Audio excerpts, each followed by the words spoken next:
ঠিক আছে, তো সিটি 10 মার্কের। এখন 10 মার্কের মধ্যে স্যার যেহেতু অলরেডি বলেই দিছে যে আমার ব্যাক ট্র্যাকিং এর থেকে দিবে 5 মার্কের থিওরি। এখন ব্যাক ট্র্যাকিং এ স্যার যতদূর পড়াইছে ওখানের মধ্যে মেইনলি আছে আমার এন্ড কুইন প্রবলেমটা আর ইয়া সাম অফ সাবসেট, এই দুইটা প্রবলেম ব্যাক ট্র্যাকিং এর। আর ওদিকে ডিপি থেকে স্যারে বলছে যে 5 মার্কের গিভঅ্যাওয়ে প্রবলেম, ওটা হইলো ইয়া কি বলে ডট কাটিং, এলসিএস, এলআইএস, এই তিনটার রিকারেন্স রিলেশন দিবে খালি, এর থেকে বেশি কিছু লিখতে দিবে না, জাস্ট ডিরেক্ট রিকারেন্স রিলেশন লিখতে। তো ওই 5 মার্ক কারো সমস্যা হওয়ার কথা না, এখন ব্যাকট্র্যাকিং এর 5 মার্ক দেয় মেইন, বাকিটা। আচ্ছা, তো ব্যাকট্র্যাকিং এর থিওরি দিয়ে আচ্ছা আগে নাইলে রিকারেন্স রিলেশনের জিনিসটা যেহেতু ছোট, আচ্ছা না ব্যাকট্র্যাকিং এর থিওরি আগে লাগবে। ঠিক আছে, ব্যাকট্র্যাকিং দিয়ে শুরু করি। তো ব্যাকট্র্যাকিং এর মূল বিষয়টা ধর আমি আমার খাতায় করতে বের করি।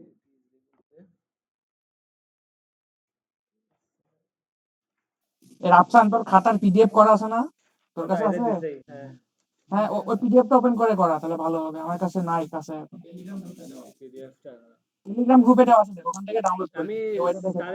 সাড়েরটার মধ্যে কি আছে দেখছিলাম, তো দাঁড়া, আমি ওটা মুখে বলতেছি, সমস্যা নেই ওর মধ্যে। দুইটা দরকার, দরকার হলে দুইটা ম্যাচ করে পড়া তাহলে ভালো হবে। দুইটা পাশাপাশি দেখি হ্যাঁ, টেলিগ্রাম থেকে।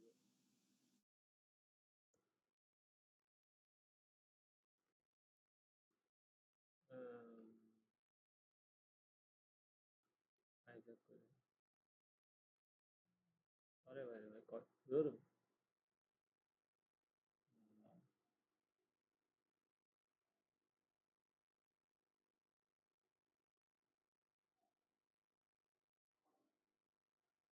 তাহলে ওপেনে রাখে অফিস 10টা ওপেনে রাখলাম।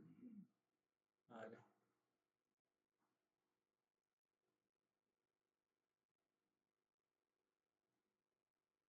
কয়টা ওপেন আছে?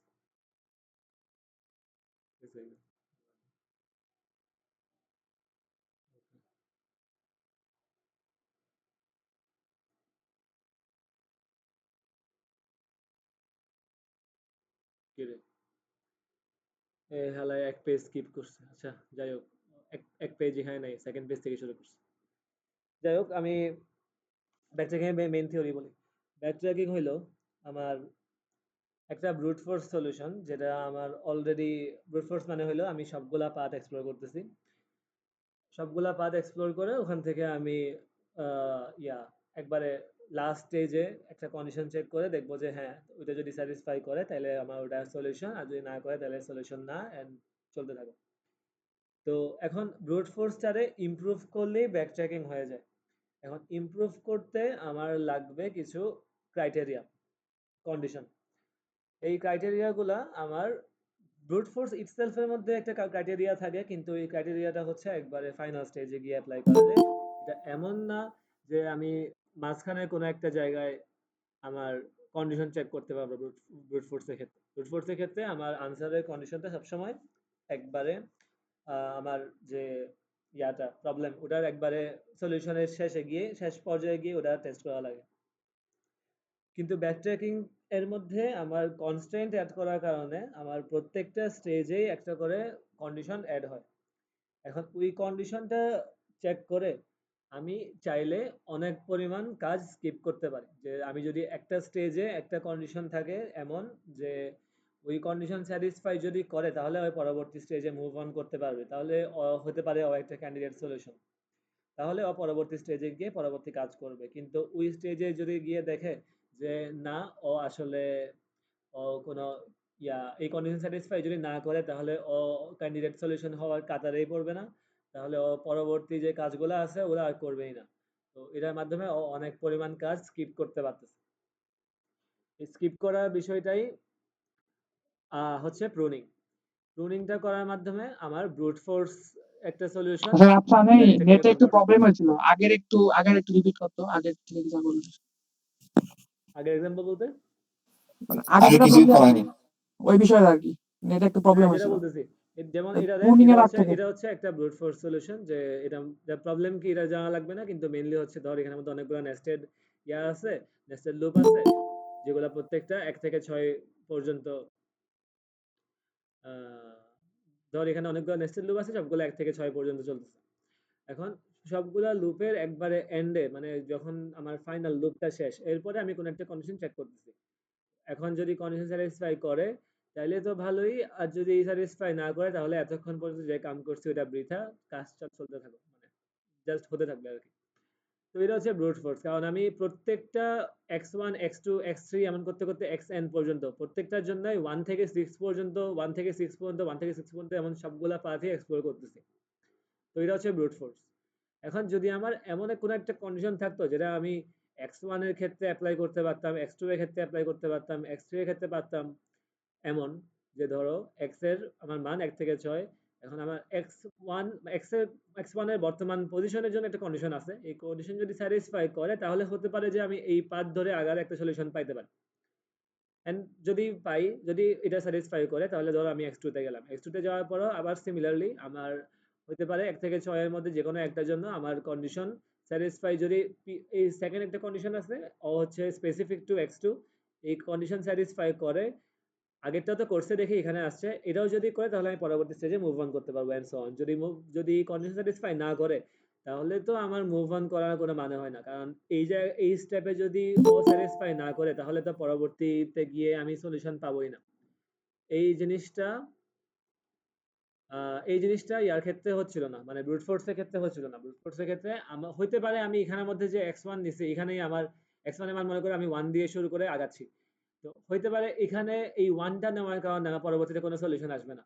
কিন্তু আমরা তো এখানে কোনো কন্ডিশন চেক করে এটাকে থামাই দিচ্ছি না যে হ্যাঁ ওয়ানের জন্য আসলে আসবে না, তো এখানের মধ্যে করে আর লাভ নেই। কিন্তু আমরা স্টিল আগাচ্ছি, আমরা এখানের মধ্যে পরবর্তী লুপ চলতেছে, কিন্তু আমি জানি যে এই পরবর্তী লুপগুলো চলে আসলে দিন শেষে কোনো লাভ নেই, কোনো আনসার পাবো না। তো একবারে সব লুপ শেষ হওয়ার পরে যখন আমি পি এর মান চেক করে দেখলাম যে না, স্যাটিসফাই করতেছে না, তখন আমি আবার ব্যাক করে 1 থেকে 2 তে গেলাম। তো অনেকগুলো এক্সট্রা কম্পিটিশন হইলো, কিন্তু এখানের মানে কি মধ্যে যদি এখানে কি আবার চলতে থাকবে?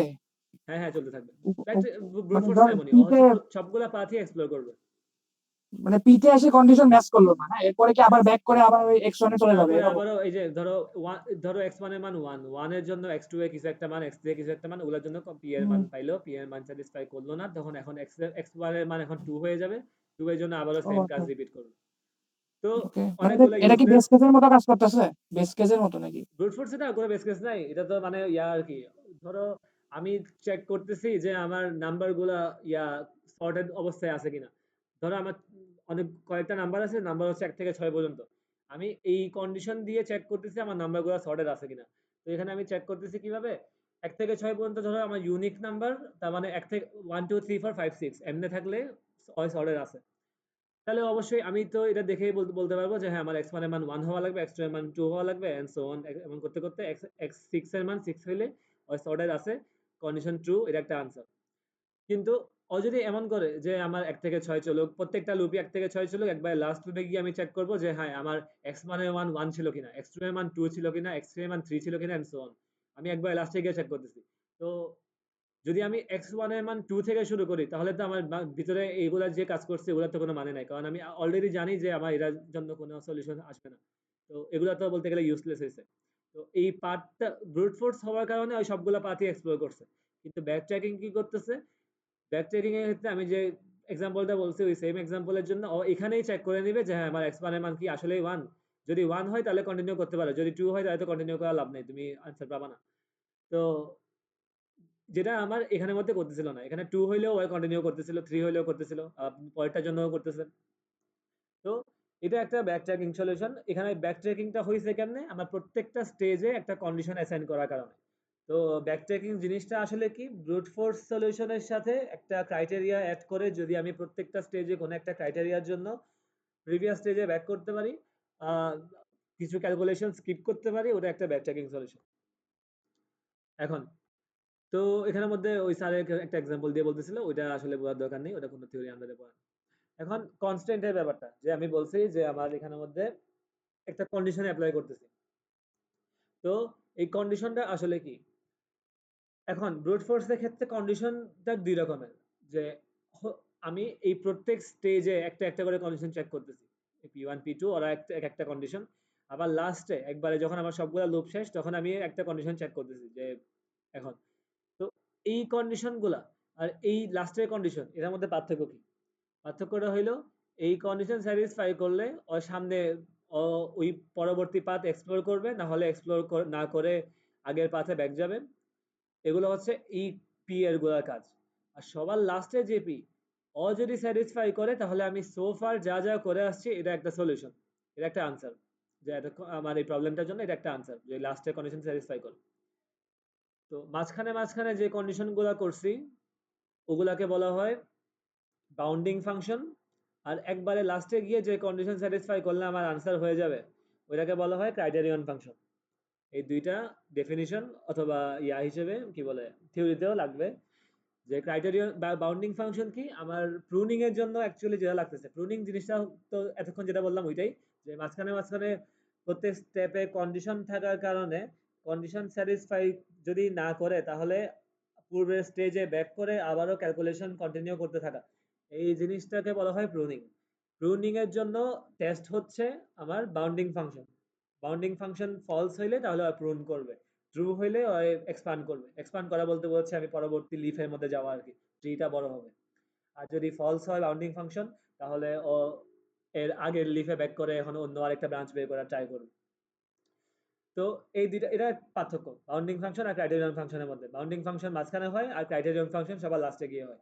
এখন বিভিন্ন প্রবলেমের জন্যই এমন হতে পারে যে বাউন্ডিং ফাংশন আর ক্রাইটেরিয়ন ফাংশন দুইটা আসলে সেম জিনিসই, মানে জিনিস হচ্ছে সেম আর কি।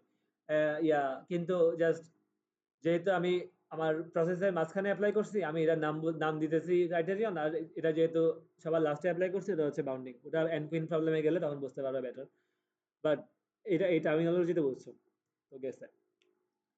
এখন এতক্ষণ ধরে যে আমি কনস্ট্যান্ট বলতেছি যে একটা কনস্ট্যান্ট অ্যাপ্লাই করা লাগে, কনস্ট্যান্ট অ্যাপ্লাই না করলে ও ইয়াই থাক, মানে কনস্ট্যান্ট যদি অ্যাপ্লাই করি কোনো একটা প্রবলেমে তাহলে ও গিরি দিয়ে সলভ করতে পারা সম্ভব না। কনস্ট্যান্ট থাকলে ব্যাকট্র্যাকিং দিয়ে সলভ করা যায়। এখন কনস্ট্যান্টটা দুই রকমের হতে পারে, একটা হচ্ছে ইমপ্লিসিট কনস্ট্যান্ট, একটা হচ্ছে এক্সপ্লিসিট কনস্ট্যান্ট। ইমপ্লিসিট ইমপ্লিসিট কনস্ট্যান্টটা হলো আমার অ্যাকচুয়াল ইয়াটা, মানে শর্তটা কোন শর্তটা মানলে এটা আমার আনসার হিসেবে কাউন্ট হবে। তো ধরো সর্টিং এর ক্ষেত্রে নাম্বারগুলা নন ডিক্রিজিং অর্ডারে বড় সর্ট করা থাকতে হবে। তার মানে প্রত্যেকটা দুইটা নাম্বারের ক্ষেত্রে পরবর্তী নাম্বারটা আগের নাম্বারের থেকে ইয়া হতে হবে, নন ডিক্রিজিং মানে ইনক্রিজিং হচ্ছে মানে পরবর্তী নাম্বারটা আগের নাম্বারের থেকে বড় হতে হবে। তো এটা এই কন্ডিশনটা সর্টিং এর ক্ষেত্রে হচ্ছে আমার ইমপ্লিসিট কনস্ট্যান্ট, যদি সর্টিংটা একটা ব্যাকট্র্যাকিং প্রবলেম হিসেবে ধরি। ইমপ্লিসিট কনস্ট্যান্ট তাহলে তো বুঝছোই যে আমার জাস্ট এই যে কন্ডিশনটার জন্য আমার সলিউশন পাবো ওইটাই আমার ইমপ্লিসিট কনস্ট্যান্ট। এখন এক্সপ্লিসিট কনস্ট্যান্টটা হইলো আমার যে সলিউশনটা তো হইতে পারে অনেক রকমই, যে একটা ভেক্টর সলিউশন হতে পারে, একটা সিঙ্গেল নাম্বার সলিউশন হতে পারে। এখন ওই সলিউশনটার সেট আসলে কি, মানে সলিউশনটার রেঞ্জ কেমন। যেমন সর্টিং প্রবলেমের ক্ষেত্রে আমার সলিউশনটা হবে ওই যে অ্যারেটা সর্ট করতেছি ওই অ্যারের মধ্যে যে এলিমেন্ট গুলা আছে ওই এলিমেন্ট গুলাই, মানে অত আমি যদি সর্ট করে আমি কোনো একটা আনসার পাই।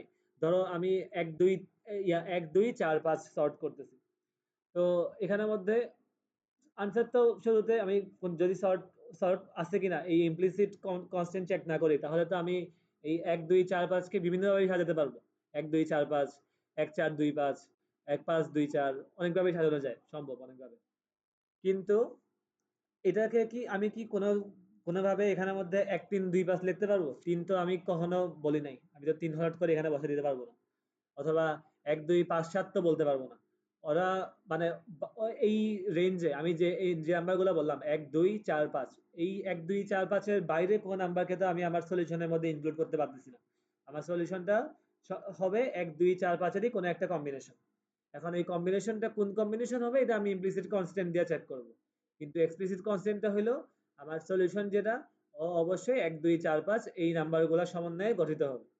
তার মানে এটাকে যদি ফর্মাল ডেফিনিশন দিই এটা হচ্ছে আমার সলিউশন ভেক্টর যেটা ওইটার কম্পোনেন্টের একটা ডোমেইন, মানে এই সেটের মধ্যে যে এলিমেন্ট গুলো আছে ওরাই আমার সলিউশন ভেক্টরে বিলং করতেছে।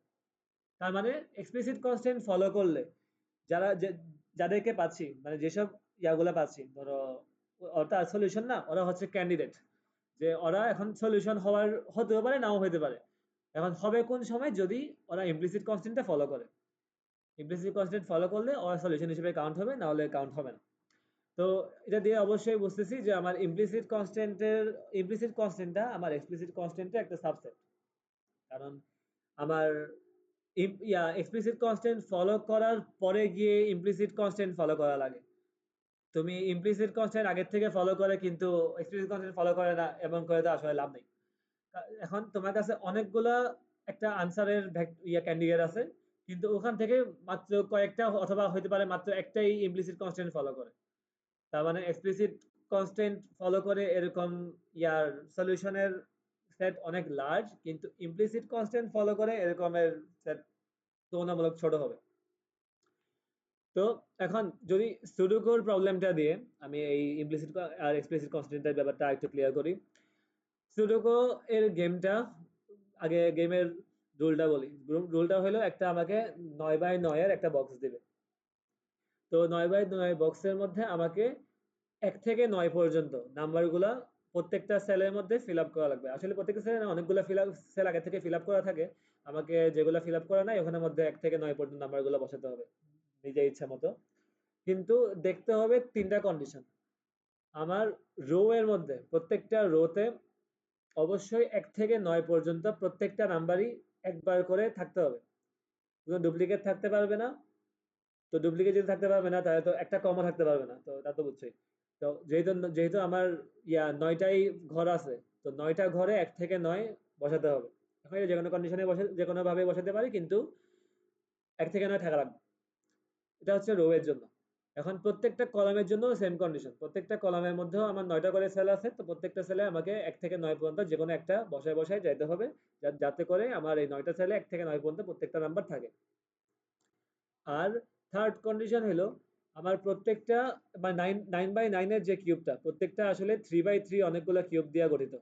3x3 3x3 3x3 এরকম আমার টোটাল 9টা 3x3 বক্স আছে। এখন এই 3x3 বক্স গুলাও তো আমার 3x3 বক্সে আমার ঘর আছে কয়টা, 9টা। তো এখানেও সেম কন্ডিশন, যে আমার 1 থেকে 9 পর্যন্ত প্রত্যেকটা নাম্বার এখানে থাকা লাগবে। তো এখান থেকে এই 3টা কন্ডিশনটা আমি বুঝতেছি যে ওরা ইমপ্লিসিট কনস্ট্যান্ট। কারণ আমি হইতে পারে আমার এই বক্সটা আমি যেকোনো ভাবে একটা অনেকগুলো নাম্বার উল্টাপাল্টা বসায় ফিল আপ করলাম, কিন্তু এখন হয় কি, আসলে সুডোকুর একটা সলিউশন ওটা চেক করতে আমাকে এই 3টা কন্ডিশন চেক দেওয়া লাগবে। যদি স্যাটিসফাই করে তাহলে একটা সলিউশন। এখন আর শুরুতে কি বলছিলাম, যে আমার এখানের মধ্যে নাম্বারগুলো 1 থেকে 9 এর ভিতরে। তার মানে আমার প্রত্যেকটা সেলে নাম্বারগুলো 1 থেকে 9 এর ভিতরে। তার মানে এক্সপ্লিসিট কনস্ট্যান্টটা হলো আমার সলিউশন ভেক্টরের মধ্যে যে এলিমেন্টগুলো আছে ওরা অবশ্যই 1 থেকে 9 এর ভিতরে হবে। আমি 1 থেকে 9 এর বাইরে কোনো এলিমেন্ট বসাতে পারবো না কোনো একটা সেলে। 10 বসাতে পারবো না, শূন্য বসাতে পারবো না, নেগেটিভ কিছু বসাতে পারবো না। যা বসাবো 1 থেকে 9 এর ভিতরে বসাতে হবে। তো 1 থেকে 9 এর ভিতরে বসানোর পরে আমি একটা মনে করো 9x9 কিউব পাইলাম, মানে ইয়া ছক পাইলাম। এখন হইতে পারে সুডোকুর সলিউশন, আর সুডোকুর সলিউশন নাও হইতে পারে। সুডোকুর সলিউশন হয় কিনা চেক দেওয়ার জন্য আমি ইমপ্লিসিট কনস্ট্যান্ট টেস্ট করলাম। তো এটা গেল ইয়া কি বলে ইমপ্লিসিট এক্সপ্লিসিট কনস্ট্যান্টের থিওরি। এখন এনকুইন প্রবলেম, এখানের মধ্যে স্যারের নোটের মধ্যে যদি আমি আগে একটু পর্যন্ত আসি, তো এখানের মধ্যে সেম জিনিসটাই বলছে। আগে স্যারে ওই ব্রুট ফোর্সের জিনিসটা সর্টিং দিয়া ব্যাখ্যা করছে, তো ওটা ব্রুট বলছে ব্যাকট্র্যাকিং এর বিষয়টা, রুলিং কেমনে হয় ওই জিনিসটা, এক্সপ্লিসিট ইমপ্লিসিট কনস্ট্যান্টের বিষয়টা এখানের মধ্যে সেম ভাবেই বলছে। আর এই তো constant restrict xi to take values only from a given set, একটা নির্দিষ্ট সেট থেকে আমি আমার ভ্যালুগুলো নিতে পারতেছি। আর ইমপ্লিসিট কনস্ট্যান্ট হচ্ছে which tuple in the solution space actually satisfy p, মানে কোন সলিউশন সেটের মধ্যে কোন সেটটা, কোন ইয়াটা আর কি, কোন এলিমেন্টটা অ্যাকচুয়ালি আমার কনস্ট্যান্ট, অ্যাকচুয়ালি আমার কন্ডিশনগুলো স্যাটিসফাই করে। তো তখন এটা ভ্যালিড হবে, তখন ওটা একটা সলিউশন হবে। এখানের মধ্যে ওই এরপরে এন্ড কুইন্স গেছে। আচ্ছা, সমস্যা নেই। এখন এনকুইন্স প্রবলেম। এনকুইন প্রবলেমটা শর্টে হইলো যে আমার একটা এন বাই এন এর ছক আছে। তো স্যারের এক্সাম্পলের জন্য সিম্পলিসিটির জন্য 4x4 বললাম। তো আমার 4x4 এর একটা ছক আছে। তো ওখানের মধ্যে আমাকে কুইন বসাতে হবে। এমন ভাবে কুইন গুলা বসাতে হবে, 4টা কুইন, যাতে 2টা কুইন পরস্পর অ্যাটাক না করে। তো কুইন রো বরাবর অ্যাটাক করতে পারে, কলাম বরাবর অ্যাটাক করতে পারে, আর কোনাকুনি বরাবর ডায়াগোনালি অ্যাটাক করতে পারে। এই ৩ ডিরেকশনে একটা কুইন আরেকটা কুইনকে অ্যাটাক করতে পারে। মানে আরেকটা কুইনকেও না, মানে যেকোনো ইয়াকে আরকি। তো মানে একটা করে মুভ করতে পারে। এখন আমাকে কুইনগুলো এভাবে বসাতে হবে যাতে করে যেকোনো ২ টা কুইন একে অপরকে অ্যাটাক না করে। তো এটার ক্ষেত্রেও আমার ইমপ্লিসিট আর এক্সপ্লিসিট কনস্ট্রেন্ট এর বিষয়টা আসে। কারণ এখন দেখো, আচ্ছা যদি আমি একবারে শুরু থেকে যাই, মানে এটার কমপ্লেক্সিটি আসলে কমছে কেমনে? যে শুরুতে আমার ৪ টা টোটাল নাম্বার অফ ওয়েজ, আমার একটা 4x4 এর বোর্ড আছে। তার মানে আমার ১৬ সাইজের একটা বোর্ড আছে। ওখানের মধ্যে আমাকে ৪ টা কুইন বসাতে হবে। তো ৪ টা কুইন বসানোর নাম্বার অফ পসিবল ওয়েজ হইলো 16p4, যদি আমার অর্ডার ম্যাটার করে, যে আমি কুইন 1 আগে বসাইলাম, কুইন 2 পরে বসাইলাম, কুইন 2 কুইন 1 এর পরে বসাইলাম এন্ড সো অন। কিন্তু আসলে এন্ড কুইন্স এর মধ্যে তো কুইনের অর্ডার ম্যাটার করতেছে না, জাস্ট দুইটা কুইন একে অপরকে অ্যাটাক না করলেই হয়। তাহলে 16p4 থেকে মানে পারমিউটেশন থেকে রেডিউস হয়ে 16c4 কম্বিনেশনের রেডিউস হইলো।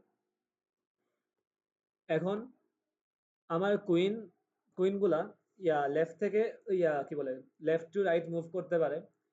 তো যদি আমি কোনো একটা রোতে স্যারের এখান থেকে যদি দেখাই, যদি আমি কোনো একটা রোতে একটা কুইনকে বসাই, যেহেতু আমি আগেই বলছি কুইন রো ওয়াইজ অ্যাটাক করতে পারে, কলাম ওয়াইজ অ্যাটাক করতে পারে, ডায়াগোনাল ওয়াইজ অ্যাটাক করতে পারে। যদি আমি কোনো একটা রোতে একটা কুইনকে বসাই, তাহলে কি আমি ওই রোতে অন্য কোনো কুইনকে বসাতে পারবো? অবশ্যই পারবো না, কারণ যদি বসাই তাহলে ওরা পরস্পর অ্যাটাক করতেছে। So I am same for column, একটা কলামের মধ্যে যদি আমি একটা কুইনকে বসাই, তাহলে কি আমি তো ওই কলামে আর কোনো কুইনকে বসাতে পারবো না। এখন ডায়াগোনালেরটা ওটা আমাকে কন্ডিশন দিয়ে চেক দেওয়া লাগে, বাট মেইন কথা এটা। এখন এটার ইমপ্লিসিট কনস্ট্যান্ট কি আর এক্সপ্লিসিট কনস্ট্যান্ট কি? এখানে আসলে প্রবলেমটাকে ফার্দার রিডিউস করার জন্য আমি ধরে নিতে পারি যে আচ্ছা হ্যাঁ, তাহলে আমার সলিউশনটা হলো একটা অ্যারে অফ সাইজ n, যেখানে প্রত্যেকটা এলিমেন্ট মিন করতেছে আমার ইয়ার মান, মানে প্রত্যেকটা এলিমেন্ট হচ্ছে একটা রো অথবা কলাম, কিন্তু আমি রো দিয়ে শুরুতে ব্যাখ্যা দিলাম।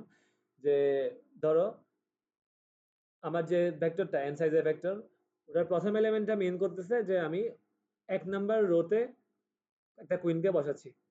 এখন যদি আমার প্রথম এলিমেন্টটা ওই ওই ভেক্টরের প্রথম এলিমেন্টটার মান 4 হয়, তাহলে মিন করতেছে আমি প্রথম রো এর ৪ নাম্বার কলামে একটা কুইনকে বসাচ্ছি। প্রথম রো এ ৪ নাম্বার কলামে একটা কুইনকে বসাবো। এই জিনিসটা ডিনোট করতেছে আর কি আমার ভেক্টরটা দিয়ে। যে যদি ধরো এই যে আমার ভেক্টরটা মনে করো x1 x2 x3 x4, তো এখানের মধ্যে যদি আমি 1 2 3 যেখানের মধ্যে আমার অবশ্যই এই ইয়াগুলা, মানে আমার এই সলিউশনের মধ্যে যে মানগুলো বসাবো ওরা তো অবশ্যই n এর ভিতরে থাকবে। এক থেকে 1 2 3 4 মানে 1 থেকে n পর্যন্ত আমার n/n যত হোক, ওই 1 থেকে n পর্যন্ত নাম্বারগুলোর ভিতরেই থাকবে। তো এটা একটা ইমপ্লিসিট কনস্ট্যান্ট যে আমার দিন শেষে সলিউশন তো হচ্ছে আমি রোকে ফিক্সড রেখে একটা কলামের মান বের করব, ওই যাতে করে ওই রোতে ওই নাম্বার কলামে যদি আমি কুইনগুলোকে বসাই এন্ড সবগুলা রো এর জন্য, তাহলে ওরা একে অপরকে অ্যাটাক করবে না। তো এটার ক্ষেত্রে ইমপ্লিসিট কনস্ট্যান্ট ইয়া ইমপ্লিসিট কনস্ট্যান্টের কথা, এক্সপ্লিসিটটা তো হয়ে গেলই যে আমার অবশ্যই এক 1 থেকে n এর মধ্যে ইয়াগুলা হতে হবে, যে এলিমেন্ট গুলা আমার আনসারের এলিমেন্ট গুলা। কারণ আমার তো n বাই n বোর্ড, তো আমি তো নেগেটিভ ইন্ডেক্সিংও করতে পারবো না, আবার n এর থেকে বেশিও যেতে পারবো না। তো এটা এক্সপ্লিসিট গেল। এখন ইমপ্লিসিটে আমি যেহেতু আগে থেকে বলে রাখছি যে আমি রো ফিক্স করে রাখছি, আমার আনসারটা হচ্ছে একটা ভেক্টরের মধ্যে প্রথম এলিমেন্টটা মিন করতেছে রো 1, প্রথম সেকেন্ডটা রো 2, পরেরটা রো 3, এরপরটা রো 4। তো এখানের মধ্যে আমি যে x1 যেটা বসাইছি, x1টা মিন করতেছে রো নাম্বার 1 এর x1 নাম্বার কলামে বসাইছি। এখন x1 এর মান যদি 1 হয়, তাহলে 1 নাম্বার রো 1 নাম্বার কলামে আমি কুইনকে বসাইছি। 2 নাম্বার রো, এখন x2 এর মান যদি 3 হয়, তার মানে মিন করতেছে আমি 2 নাম্বার রো এর 3 নাম্বার কলামে কুইনটা বসাইছি। এভাবে। তো আমি তো এখানের মধ্যে রো কে ফিক্সড করে দিছি। এখানের মধ্যে আমার এটা একটা রো, এটা একটা রো, মানে আমার ইন্ডেক্স গুলাই রো। তো এই রো এর যে কনস্ট্যান্টটা এটা আর থাকলো না, কারণ এটাকে আমি আমার সলিউশনের মধ্যেই মর্ফ করে দিছি। এখন সলিউশনের মধ্যেই আমার কি বলে, রেডান্ডেন্ট হয়ে গেছে আর কি, আমাকে আর রো চেক দেওয়া লাগতেছে না। কারণ হ্যাঁ, অবশ্যই আমার আমার ভিন্ন ভিন্ন রোতে বসবে।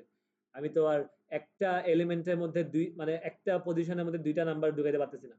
তাহলে একটা পজিশনে 2টা নাম্বার যদি ঢুকাইতে পারতাম, তো যদি আমি একের মধ্যে বলতাম যে 2 3, তাহলে মিন করতেছে 1 নাম্বার রো এর 2 নাম্বার কলামেও আছে 3 নাম্বার কলামেও আছে, তার মানে একটা রো এর 2 জায়গাতে আছে, কিন্তু আমি তো সেটা পারতেছি না, আমি তো জাস্ট একটা রোতে একটাই বসাতে পারতেছি।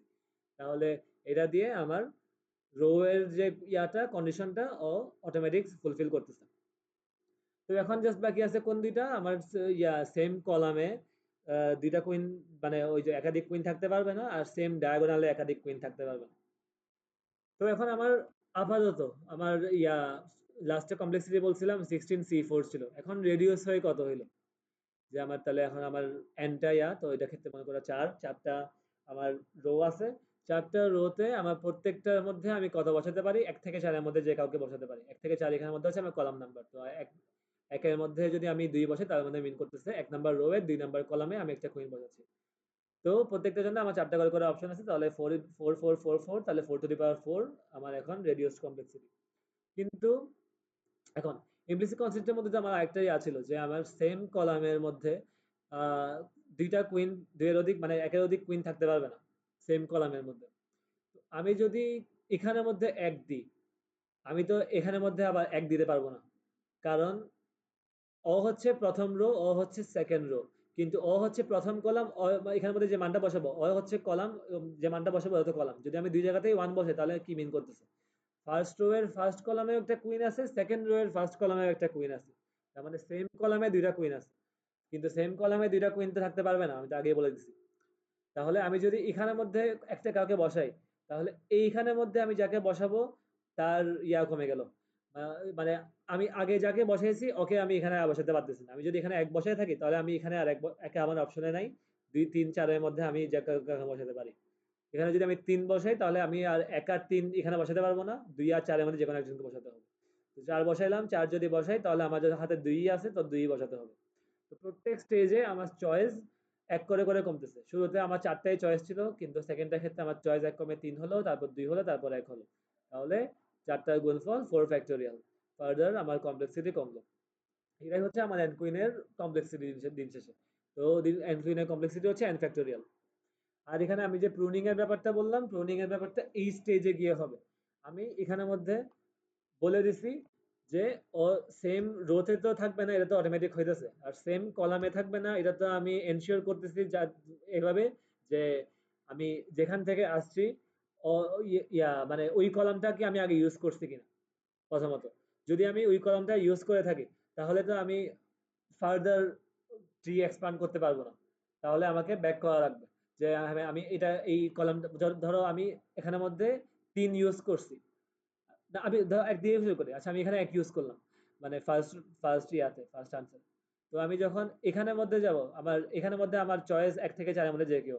এখন যদি আমি এক নিয়ে কাজ করতে চাই তো আমি তো আগে চেক করবো যে আমি এক কি আগে ইউজ করছিলাম। হ্যাঁ আমি এক আগে ইউজ করছি, এক আমি আগেই আমি 1 নাম্বার কলামে 1 নাম্বার রোতে আগেই একজনকে বসাই ফেলছি, তাহলে যেহেতু আমার রোমেরটা অটোমেটিক ফুলফিল করতেছে, আর কলামেরটা এখন ইয়া কলামেরটা আমাকে চেক দেওয়া লাগতেছে যে কলামটা আমি ইউজ করছি কিনা, এন্ড এই ক্ষেত্রে আমি ইউজ করছি, তাহলে তো আমি আবারও 1 নাম্বার কলামে বসাতে পারবো না। তো এক আমার অপশনের বাইরে বাইরে। এখন আমি 2 চেক করব, 2 আমার ফ্রি আছে, 2 বসাইলাম।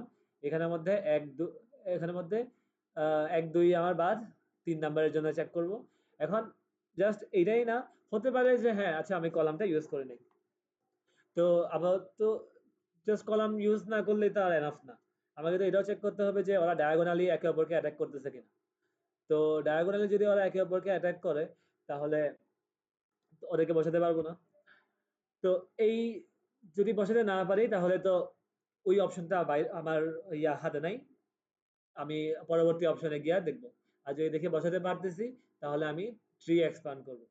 তার মানে এখানে প্রুনিংটা কোন জায়গায় হয়, যে জায়গায় আমি আমার এই কন্ডিশনটা টেস্ট করতেছি যে আমার এই আমি বর্তমানে যে নাম্বারটা বসাবো ওই নাম্বারটা কি আমার আগে ইউজ করা হয়েছে, মানে ওই কলামটা কি আগে ইউজ করা হয়েছে কিনা, আর আমার ডায়াগোনালি আছে কিনা, বর্তমানে দুইটা কুইন কি ডায়াগোনালি আছে কিনা। এই দুইটা এই কন্ডিশনটা হইলো আমার বাউন্ডিং ফাংশন, মানে এই প্রবলেমের ক্ষেত্রে এন্ড কুইন্সের ক্ষেত্রে বাউন্ডিং ফাংশন হচ্ছে এটা। যদি এরা ওই স্যাটিসফাই করে তাহলে পরবর্তী মানে পরবর্তী এক্সপানশনে যাবে যে হ্যাঁ আমি এই জায়গায় তাহলে কুইনকে বসালাম, এখন দেখি 3 নাম্বার পজিশনের মধ্যে কুইন কোন জায়গায় বসাতে পারি, কোন কলামে বসাতে পারি, কারণ রোতে আমার ফিক্সড 3 নাম্বার রোতে কোন কলামে কুইনটাকে বসালে আমার কন্ডিশন স্যাটিসফাই করে টেস্ট করবে। আর যদি এই বাউন্ডিং ফাংশন স্যাটিসফাই না করে তাহলে ও ওই অপশনটা বাদ দিয়ে দিবে এখন এই পরবর্তী অপশন। আমি তাহলে ধরো আমি 1 নাম্বার যদি আগে ইউজ করে থাকি আমি এখন আর ফার্দার 1 ইউজ করতে পারবো না। এখন আমার 2 নিয়ে দেখি 2 নিয়ে বসাতে কোনো সমস্যা হয় কিনা। আর এই কন্ডিশনটা দিন শেষে শেষ হবে কোন সময়? একবারে লাস্টে। আমার দিন শেষে সবার লাস্ট স্টেজে গিয়ে আমার বাউন্ডিং ফাংশন আসলে সেমই থাকতেছে, যে আমি স্টিল একবারে লাস্ট পজিশনে গিয়ে কুইনটা বসানোর সময়ও চেক করব যে আমি যে কলামে বসাচ্ছি ওই কলামটা কি আগে ইউজ করে ফেলছি কিনা, আর কোনো কুইন কি বর্তমানে ডায়াগোনালি আছে কিনা, এটা তো আমি অবশ্যই টেস্ট করব। কিন্তু লাস্টে আছে কিনা এটা বুঝতে তো আমাকে আরেকটা টেস্ট করা লাগবে। তো আমি তো এটা ইন্ডেক্স আকারেই যাইতেছি আমার, তাহলে ইন্ডেক্স আকারে যেহেতু যাচ্ছে আমার এই আছে, তো এখানে ইন্ডেক্স ছিল 1, এখানে ইন্ডেক্স ছিল 2, এখানে ইন্ডেক্স ছিল 3, এখানে ইন্ডেক্স হচ্ছে 4। আমি ওয়ান বেস যদি বলি এখানে ইন্ডেক্স আমার 4, আর এখানের মধ্যে আমি বসানোর ট্রাই করতেছি। বসাতে গিয়ে আমি দেখলাম বাউন্ডিং ফাংশন স্যাটিসফাই করছে, যে আমার একের যে ধরো আমার একটা নাম্বার 1, ওই নাম্বারটা বসাইলে ওটা ওই কলামটাও আগে ইউজ করা হয় নাই আর ওই ডায়াগোনাল বরাবরও কোনো কুইন নাই, তাহলে ও বসতে পারবে। এটা হচ্ছে আমার বাউন্ডিং ফাংশন। কিন্তু তার সাথে আমি আরেকটা জিনিস চেক করতেছি, যে আমি কি এখন আমার লাস্ট রোতে আছে কিনা, কারণ এটা তো প্রত্যেকটা row, first row, second row, third row, fourth row. তো লাস্ট রোতে আছে কিনা, আই ইকুয়াল এন কিনা। তো আই যদি এন এর সমান হয় তাহলে আমি লাস্ট রোতেই আছি। তো যদি সমান হয় তাহলে তো আমার সলিউশন পাওয়া শেষ। একটা কন্ডিশনে ওই ওই কন্ডিশনে স্যাটিসফাই করছে, তার সাথে আমি লাস্ট রোতে চলে আসছি, তার মানে আমার ফার্দার যাওয়ার কোনো রাস্তা নাই, তাহলে এখানের মধ্যে যেটা পাইছি ওটাই আমার আনসার।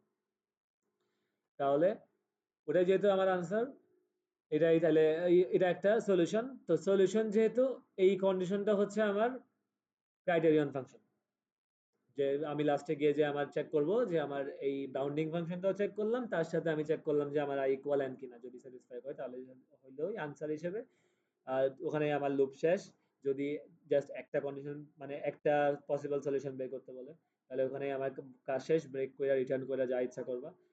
এখন তাহলে ওই কন্ডিশনটা যেটার মাধ্যমে আমার প্রোগ্রাম টার্মিনেট হচ্ছে ওইটা হচ্ছে আমার ইয়া কি বলে ফাংশন, ক্রাইটেরিয়ন ফাংশন।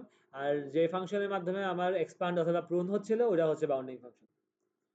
এনকোইনের প্রবলেমটা এটাই, ভিজুয়ালাইজেশন দিবে না তো ওইটা বলে লাভ নাই, এখানের মধ্যে জাস্ট ওই হিসেবে দিছে, টিএ কে দেখাইছিল স্যারও, এখানের মধ্যে ফার্দার একটু বলা আছে হালকা করে, স্যারে এনকোইন্স নিয়ে এখানের মধ্যে তুমি লেখে নাই। তো এই তো এখানের মধ্যে এখন রড কাটিং পরে, রড কাটিং এর আগে সাম অফ সাবসেট ছিল। আইজেকের কি বলতে পারবা? যাই হোক, ছবি তুলতে পারেন।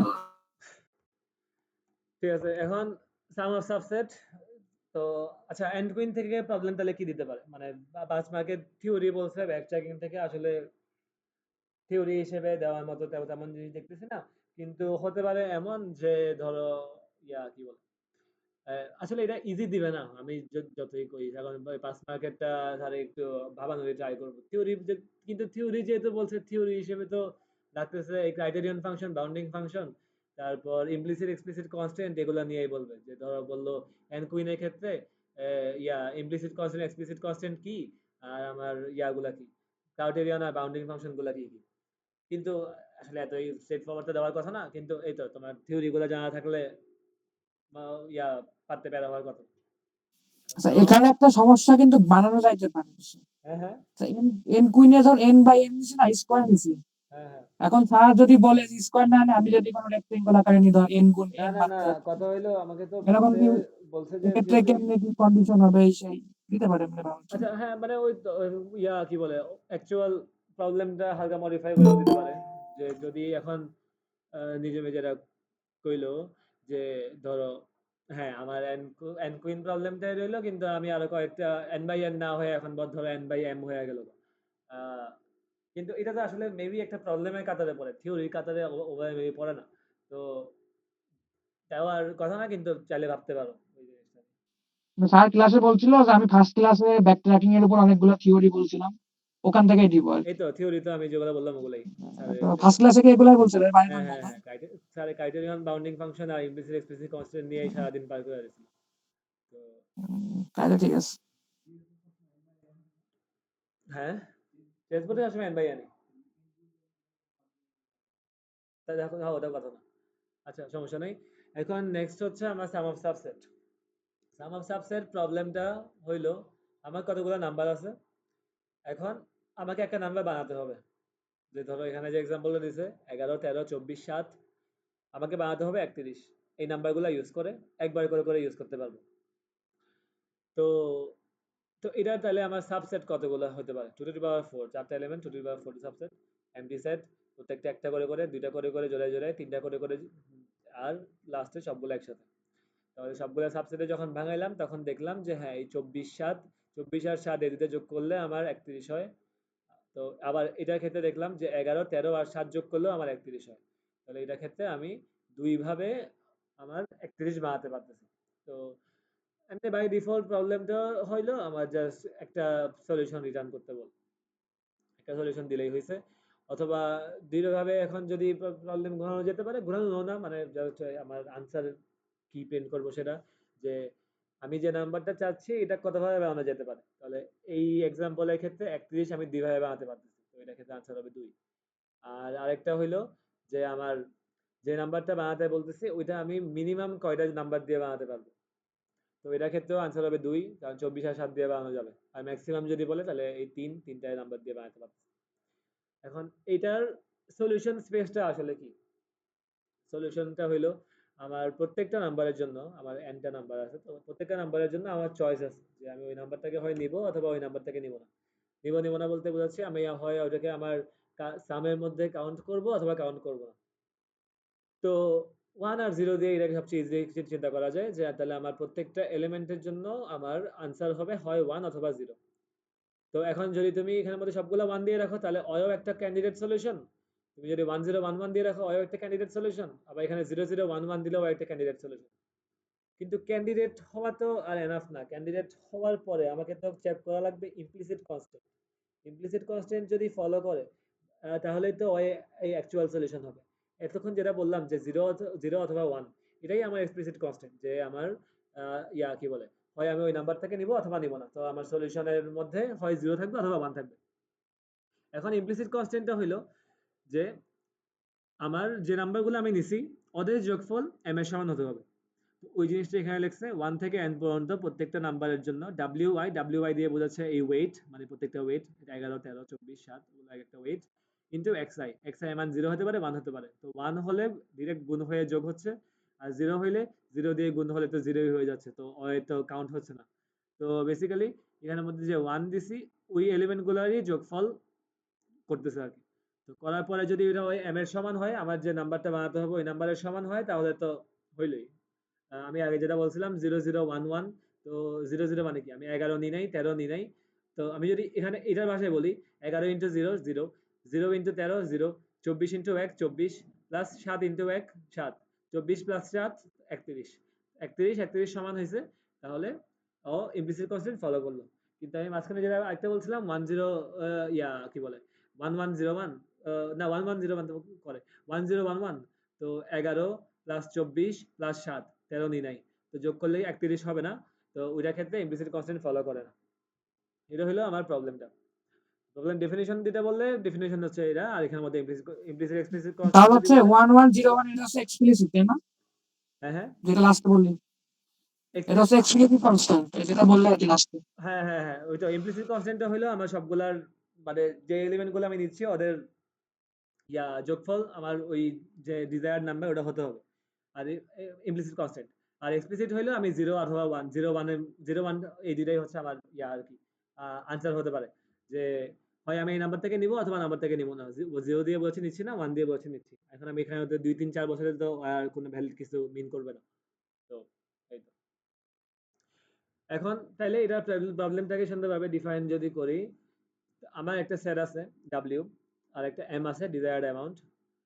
তাহলে এখানে x দিয়ে বোঝাচ্ছি যে আমার চয়েস, যে 0 দিয়ে বোঝাচ্ছি নাম্বার আমি xi, xi এর মান যদি 0 হয় তাহলে মিন করতেছে আমি i তম এলিমেন্টটাকে নি নাই। আর xi এর মান যদি আমার 1 হয় তাহলে মিন করতেছে আমি i তম এলিমেন্টটাকে নিছি। এই দুইটা।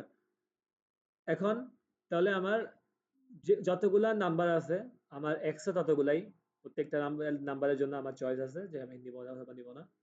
তাহলে x1 এমন করতে করতে xn পর্যন্ত, তো ধরলাম মাঝখানে কোনো একটা নাম্বার আমার x1 থেকে xn পর্যন্ত মাঝখানে কোনো একটা নাম্বার হচ্ছে xk। মানে নাম্বার না চয়েস আর কি, ওই kতম এলিমেন্টের জন্য চয়েস। তাহলে এখন ওই এলিমেন্টে আসার আগ পর্যন্ত আমি যতগুলা নাম্বার নিছি, যেমন 1 থেকে k-1 পর্যন্ত যতগুলা নাম্বার নিছি ওদের যোগফল xi ইন্টু wi। xi দিয়ে বলছে আমি ওদেরকে যাদেরকে নিছি জাস্ট ওদেরটাই কাউন্ট হবে, জিরো হলে তো জিরো দিয়ে গুণ হলে তো কোনো কিছু হবে না। যাদেরকে নিছি ওদেরকে নিয়ে আমার কারেন্টলি একটা সাম আছে, কারেন্ট সাম s। এখন এটা হচ্ছে k-1 পর্যন্ত। এখন আমি কারেন্টলি k তে আছি, আর k এর পরেও আমার অনেকগুলো এলিমেন্ট আছে, ধরো n পর্যন্ত আছে আরো। তাহলে আমার এখনো রিমেইনিং আছে কতটুক পরিমাণ, এই k থেকে n পর্যন্ত এলিমেন্ট গুলো এখন আমার বাকি আছে, মানে রিমেইনিং। তো রিমেইনিং এর ক্ষেত্রে তো আমার বর্তমানে কোনো চয়েস নাই, ওগুলো তো আমি সামনে আগাচ্ছি। আমি তো এতক্ষণ পর্যন্ত যেগুলো করছি ওগুলো চয়েস করে করে আগাচ্ছি, কিন্তু সামনে আমি কি চয়েস করবো এটা আমি জানি না। সামনে আমার অপশন তো সবগুলাই আছে, তাহলে সবগুলোর যোগফল মানে সামনে যা আছে কে থেকে এন পর্যন্ত সবগুলোর যোগফল হচ্ছে আমার রিমেইনিং ইয়া রিমেইনিং সাম। তো এখন যদি একবারে ইজিলি যদি চিন্তা করি, যে ধরো এই এক্সাম্পলের জন্যই যে আমার 31 বানাতে হবে, কারেন্টলি আমি 30 বানাই ফেলছি। এখন আমার রিমেইনিং সামের মধ্যে 10 আছে, আমি 30 বানিয়েছি, আমার সামনে আরো 10 আছে, যোগফল হিসেবে 10 আছে আর কি। তো আমি জানি না আসলে কোন কোন নাম্বারের যোগফল হিসেবে 10 হয়েছে, কিন্তু জানি যে হ্যাঁ যে সামনে যে নাম্বারগুলো আছে ওটার যোগফল 10, এটুক জানি। আমার বানাতে হবে 31। তাহলে তো আমি এখনো কোনো একটা দেওয়ালে হিট করিনি, যে হ্যাঁ হতে পারে, হ্যাঁ 30 বানাইলাম, সামনে তো 1 থাকতেই পারে, যেহেতু 10 আছে হতে পারে এমন এমন আছে যে 1 আর 9 আছে, তাহলে হ্যাঁ আমি সামনে আগাইতে থাকি, 1 পাইলে তো আমার আনসার হয়ে যাবে। কিন্তু যদি তুমি অলরেডি থাকো ইয়াতে, ধরো তোমাকে বানাতে হবে 31, তুমি বর্তমানে আসো ধরো 21-এ, তোমার সামনে আরো বাকি আছে 5, রিমেইনিং আছে আর কি। তুমি সোফার নিছো 21, তোমার সামনে রিমেইনিং হিসেবে বাকি আছে 5। তো তুমি যদি সামনে যা বাকি আছে সবাইকেই যদি নিয়ে ফেলো, তাও তো তোমার হবে 26, তাও তো তোমার 31 হবে না। তাহলে তো তোমার ওই জায়গাতে সামনে যাওয়ার আর কোনো মানে হয় না, কারণ তুমি সামনে গিয়ে যে জিনিসটা পাবা ওটা দিন শেষে কোনো আনসারের কাতারে পড়বে না। তো ওই জিনিসটাই এখানের মধ্যে করছে, যে আমি যদি ওই নাম্বারটাকে নিই, একটা নাম্বারকে যে কে দেবো নাম্বার, তো আমার কারেন্ট সামের সাথে ওই নাম্বারটা অ্যাড হবে। যদি অ্যাড হয়ে দেখি যে আমার ওটা আমার ডিজায়ার্ড অ্যামাউন্টের সমান হয়ে গেছে, তাহলে তো ভালো, আমার তো আনসার প্রিন্ট করে দিয়ে যাবে শেষ। যদি না হয় তাহলে অবশ্যই আমার কি বলে আমার যে কি আমার যে ডিজায়ার্ড অ্যামাউন্টটা অত অবশ্যই তাহলে বড়, যে আমার কারেন্ট যে সাম আছে যত তার থেকে। এখন আমার কারেন্ট সাম আছে এস, রিমেইনিং আছে আর। তো কারেন্ট সাম আর রিমেইনিং সামের যোগফল যদি আমার অ্যাকচুয়াল যেটা বানাতে হবে তার থেকে সমান অথবা বড় হয়, তাহলে সমস্যা নেই, আমি আগাইতে পারি, এক্সপান্ড করব। কিন্তু যদি ছোট হয় তার মানে আমার সামনে আগানোর কোনো মানে নাই, আমাকে পিছনে যেতে হবে, তার মানে তখন প্রুন করব। এক্সপান্ড আর প্রুনের ব্যাপারটা এখানে আসছে। আর এগুলাই আমার বাউন্ডিং ফাংশন, তা তো বললামই। এই যে কেন প্রুন করব, কারণ আমার সামনে এনাফ রিসোর্স নাই।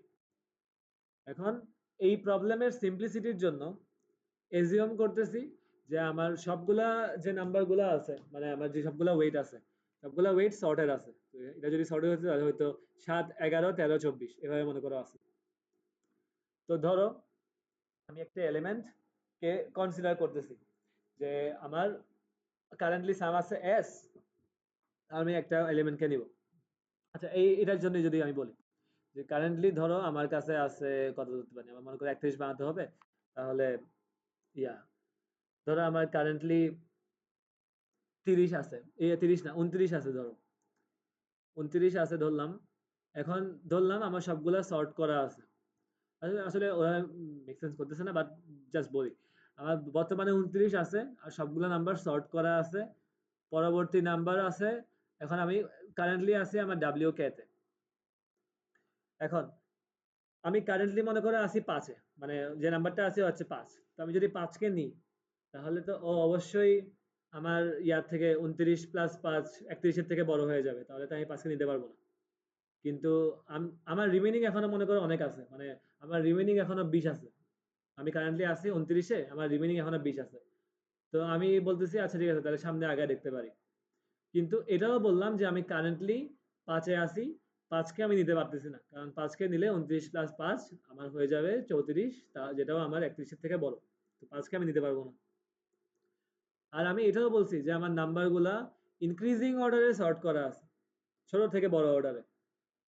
তো যদি আমার 5-ই কন্ডিশন স্যাটিসফাই না করে, তো 5-এর পরে যে নাম্বারটা আসছে হয়তো 5-এর সমান অথবা বড় হবে আরো, 5-এর থেকে ছোট তো আর হবে না, যেহেতু আমি আগেই বলে রাখছি আমার তো 29-এ আছি, আমাকে 31 বানাইতে আমার 2 লাগবে। আমি কারেন্টলি 5 পাইছি, তো আমি তো সামনে আর আমার 2 পাওয়ার কোনো চান্স নেই, 2-1-0 ওগুলো পাওয়ার কোনো চান্সই নেই, কারণ আমি আগেই বলে রাখছি যে আমার নাম্বারগুলো ইনক্রিজিং অর্ডারে সর্ট করা আছে। তো যদি আমি কারেন্টলি 5-এ থাকি তাহলে আমি সামনে 5 পাইতে পারি, 6 পাইতে পারি, 10 পাইতে পারি, 100 পাইতে পারি, যাই পাই। যাই নি, 29-এর সাথে যোগ দিলে যেটা পাবো ওটা অবশ্যই আমার 31-এর থেকে অনেক বড় হয়ে যাবে, যেটা আমার কন্ডিশন স্যাটিসফাই করবে না। তো ওই ক্ষেত্রে আমি পূরণ করব। কিন্তু যদি দেখি সামনে যে নাম্বারটা আছে ওকে নেওয়ার পরও আমার নাম্বারটা আমার অ্যাকচুয়াল যে নাম্বারটা বানাতে হবে তার থেকে সমান অথবা ছোট, তাহলে তো সমস্যা নাই। যে ধরো আমার কারেন্টলি 29 আছে, আহ, ইয়া 29 না, ধরলাম 28 আছে, 28 আছে। এখন আমার এরপরের নাম্বার আছে 1, মানে কারেন্টলি আমি আছি 1-এ, এরপরে আছে 2। তো 28, 1, 2 তো করলে তো তোমার 31, যেটা আমার 31, যে আমার ডিজায়ার্ড অ্যামাউন্ট 31, তো সমান অথবা ছোট। তো ছোট কেস যদি বলি, তো ধরো আর কি কি বলা যায়, আমার কারেন্টলি আছে 25, তাহলে আমি সামনে আমার কারেন্টলি বর্তমানে আমি আছি 1-এ, বর্তমানে আছি আমি 1-এ, তো সামনে আছে আমার 2, তো সমস্যা তো নাই। আমার রিমেইনিংও বাকি আছে, তার সাথে আমার পরবর্তী যে এলিমেন্টটা, ওকে যদি আমি ওরে সহ যদি কনসিডার করি, তাও আমার কি বলে, আমার যে নাম্বারটা ডিজায়ার্ড বানাতে হবে তার থেকে ছোট ছোট অথবা সমান আছে। সমান হলে তো বুঝছই যে আমার পরবর্তী লুপে ও আনসার হিসেবে কাউন্ট হয়ে যাবে। আর যদি ছোট হয় তাহলে তো সমস্যা নাই, হয় আমি ওই নাম্বারটাকে নিলাম অথবা নিলাম না, তো মানে আমি আরো এক্সপ্যান্ড করতে পারবো আর কি। কিন্তু বুঝছই যে যদি কারেন্টলি যে নাম্বারটা আছি ওকেই যদি নিলেই যদি আমার বড় হয়ে যায়, তার বড় পরবর্তী নাম্বারগুলো নেওয়ার তার কোনো মানে নেই, কারণ পরবর্তী নাম্বারগুলো এমনিই বড় হবে। এখন এই দুইটা জিনিসটাকে কম্বাইন করে আমার সাম অফ সাবসেটের সুডো কোডটা ফর্ম হয়েছে। মানে এটা একটা বাউন্ডিং ফাংশন ছিল, এটা একটা বাউন্ডিং ফাংশন, এখানে দুইটা বাউন্ডিং ফাংশন, দুইটা কম্বাইন করে একটা বাউন্ডিং ফাংশন আর কি। তো আমার যে সাম অফ সাবসেট ওইটার মধ্যে প্যারামিটার হচ্ছে আমার প্রিভিয়াসলি আমি কতটুক পরিমাণ সাম নিয়ে আগাইতেছি সেটা, আমার কারেন্টলি আমার কোন পজিশনে আছি সেটা, এস, আর কে কে হচ্ছে কারেন্ট পজিশন, আর আর হচ্ছে আমার রিমেইনিং সাম বাকি আছে কত সেটা। আর এখানে এজিউম করে নেওয়া হচ্ছে যে আমার আমার যে ওয়েট গুলা ওরা ইনক্রিজিং অর্ডারে আছে, নন ডিক্রিজিং অর্ডারে আছে সম্ভবত। তো আমি শুরুতে কনসিডার করতেছি যে হ্যাঁ আমি যে পজিশনে আছি ওই পজিশনে যে এলিমেন্টটাকে যে এলিমেন্টটা আছে ওকে আমি কনসিডার করব, যে আমি ওই এলিমেন্টটাকে নিব, x কে ইকুয়াল 1 নিব আমি। তো যদি আমি নিই তাহলে নিলে কি হবে, আমার কারেন্টলি সাম আছে s, তাহলে আমি ওকে নিচ্ছি, তার মানে w কে যোগ হবে, মানে কেতম এলিমেন্ট w এর আর কি। তো অযোগ হবে। তো যোগ হয়ে যদি দেখি ও আমার যে অ্যামাউন্টটা বানাতে হবে ওই অ্যামাউন্টের সমান, তাহলে তো সুন্দর, তাহলে তো প্রিন্ট সলিউশন শেষ। এখন যদি না হয়, তাহলে এখন আমাকে এক্সপান্ড করতে হলে কি কি হইতে হবে, আমার ওই নাম্বারটাকে যদি আমি নিই, ওই আমার নাম্বার থেকে নিলাম, এস আছে প্লাস ডাব্লিউ কে আছে, সামনে রিমেইনিং আরো নাম্বার আছে, সামনে রিমেইনিং আর আছে, রিমেইনিংটা সহ আমার টোটাল যে ফিক্সড অ্যামাউন্টটা আছে ওই নাম্বারের থেকে বড়, মানে সামনে রিমেইনিং আরো অনেক আছে, তাহলে আমি ওই নাম্বার থেকেও চুজ করতে পারতে পারি, মানে আমার এখন রিসোর্সের অভাব নেই বর্তমানে। এটা এক। সেকেন্ডলি, আমি কারেন্টলি সাম যেটা আছে প্লাস আমি আমার এই যেহেতু আমি এই ডাব্লিউ নাম্বার পজিশনের নাম্বারটাকে নিচ্ছি, প্লাস ডাব্লিউ কে প্লাস 1 এর পরবর্তী নাম্বারটা, এর পরবর্তী নাম্বারটাকে নেওয়ার পরেও দেখতেছি ও আমার সমান অথবা ছোট, যদি আমার যে অ্যামাউন্টটা বাদ হবে তার থেকে সমান অথবা ছোট, তাহলে সমান অথবা ছোট হলে তো আমি পরবর্তী নাম্বার থেকে নিলেও আমার সলিউশনে আসতে পারি, নাও আসতে পারি, না আসলেও ছোট হবে, তাহলে আমার সামনে যেহেতু আরো বড় নাম্বার আছে, যেহেতু ইনক্রিজিং অর্ডারে সর্ট করাই আছে নন ডিক্রিজিং, তাহলে সামনে আরো বড় নাম্বার আছে, তাহলে হইতে পারে আমি সামনে গিয়ে আরো সলিউশন পাইতে পারি। তো ওই ক্ষেত্রে আমি এক্সপ্যান্ড করব। এক্সপ্যান্ড করতেছি কোন ক্ষেত্রে, এখানের মধ্যে এই কন্ডিশনে অটোমেটিক এটা সেট হয়ে গেছে যে আমার s plus W K less than M, greater than M এই পজিশনে কখনো হবে না। কেন হবে না? কারণ আমি এটা এখানের মধ্যে চেক করার সময় এই কন্ডিশন স্যাটিসফাই করলেই আমি এই ফাংশনটা কল করতেছি। এই কন্ডিশনটাই এনশিওর করতেছে যে এখানের মধ্যে কখনো s প্লাস ডাব্লিউ কে এর মান গ্রেটার দেন m হবে না, সবসময় সমান অথবা লেস। সমান হলে তো আনসার প্রিন্ট করবে, লেস হইলে এই কন্ডিশন চেক দিবে। কিন্তু গ্রেটার হবে না। গ্রেটার হবে না কেন? গ্রেটার হওয়ার আগেই আমি প্রুন করে ফেলবো। যে যদি দেখতেছি এই জায়গায় যদি দেখি যে হ্যাঁ আমি সামনে এলিমেন্টে যদি নিই তাহলে বড় হবে, তো আমি যে সামনে যাওয়ার কোনো মানে নাই, তো আমি নিবই না। ওই সেক্ষেত্রে আমি এই কন্ডিশন স্যাটিসফাই করবে না, তো এক্সিকিউট করবে না। এটার মাধ্যমে ও ওই কেস থেকে বাঁচতেছে। তো আচ্ছা, তো ফার্স্টটাও করলো না, সেকেন্ডটাও করলো না। তো এখন যেহেতু আমার দুইটা অপশনে গেল গা, এখন থার্ড অপশন হইলো যে আমি যে নাম্বারটা কে তম পজিশনে যে নাম্বারটা আছে ওকে আমি এতক্ষণ ধরতেছিলাম যে ওকে কনসিডার করব, এখন ধরলাম যে আচ্ছা ওকে কনসিডার করলাম না, ওই বাদ। এখন পরবর্তী যে নাম্বারগুলো আছে ওর জন্য দেখি। তো কারেন্টলি আমার সাম আছে এস, সামনে আমার রিমেইনিং সাম আছে আর, S plus R greater than or equal M, তার মানে আমার এখন এনাফ রিসোর্স আছে আমার যে অ্যামাউন্টটা বানাতে হবে সেটা বানানোর, এবং S plus W k plus one. এখানের মধ্যে কে প্লাস ওয়ান কিন্তু আলাদা না, কে প্লাস ওয়ান মানে ওই তো কে মধ্যেও নিই নেই, তো কে প্লাস ওয়ান মানে এরপর একটা। তো এরপরে যে নাম্বারটা আছে ওকে নিলেও দেখতেছি আমার ফিক্সড অ্যামাউন্টের যে অ্যামাউন্টটা বানাতে হবে তার থেকে সমান অথবা ছোট, তাহলে শিওর আমি পরবর্তীতে ওই নাম্বারটাকে নিয়ে কাজ করতে পারি। তো এর আগেরটার ক্ষেত্রে কন্ডিশন স্যাটিসফাই করলে আমি কল করতেছিলাম যে এখন আমার কারেন্ট সাম, যখন ডাব্লিউ কে ইনক্লুড করছি আমার কারেন্টলি সাম আছে এস প্লাস ডাব্লিউ কে, আমার currently position k plus one, আমার কারেন্টলি রিমেইনিং সাম হচ্ছে আর মাইনাস ডাব্লিউ কে, রিমেইনিং সাম আর মাইনাস ডাব্লিউ কে। আর ওইদিকে আমি যদি ওই ডাব্লিউ থাকা পজিশন মানে কে থাকা পজিশন এলিমেন্টটাকে না নিই, তাহলে আমার কারেন্ট সাম সেমই থাকতেছে, কিন্তু আমার পজিশন তো এক ঘর আগায় গেছে, তো কে প্লাস ওয়ান।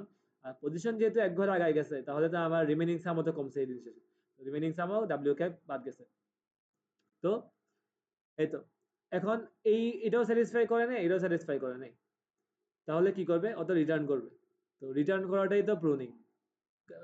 এই কন্ডিশনগুলো স্যাটিসফাই করলে এক্সপান্ড করতেছিল। এই ফার্স্ট কন্ডিশনটা হচ্ছে আমার ক্রাইটেরিয়ন ফাংশন, এরা স্যাটিসফাই করলে তো প্রিন্ট। আর এগুলো হচ্ছে আমার বাউন্ডিং ফাংশন, এগুলো স্যাটিসফাই করলে তোমার ইয়া হচ্ছে কি বলে এক্সপান্ড হচ্ছে আমার ট্রি। আর যদি স্যাটিসফাই না করে তাহলে প্রুন হচ্ছে, যে আমার আগে স্টেপে ব্যাক গিয়ে চেক দিবে যে এখন কি করা যায়। তো হ্যাঁ, আর যেহেতু আমি এই ক্ষেত্রে এলিমেন্টটাকে কনসিডার করতেছি না, তো ওই ক্ষেত্রে আমি আমার সলিউশনের মধ্যে নাম্বারটাকে 0 বানিয়ে দিলাম। সলিউশনের মধ্যে এটা কিন্তু সলিউশন, আমার সলিউশন ভেক্টর যেটা ক্যাটামা পজিশনের মধ্যে 1 অ্যাসাইন করছিলাম, কিন্তু ধরো প্রথম দুটো কন্ডিশন মানে নাই, তাহলে এখন ক্যাটামা পজিশনের মধ্যে 0 বসিয়ে দিলাম।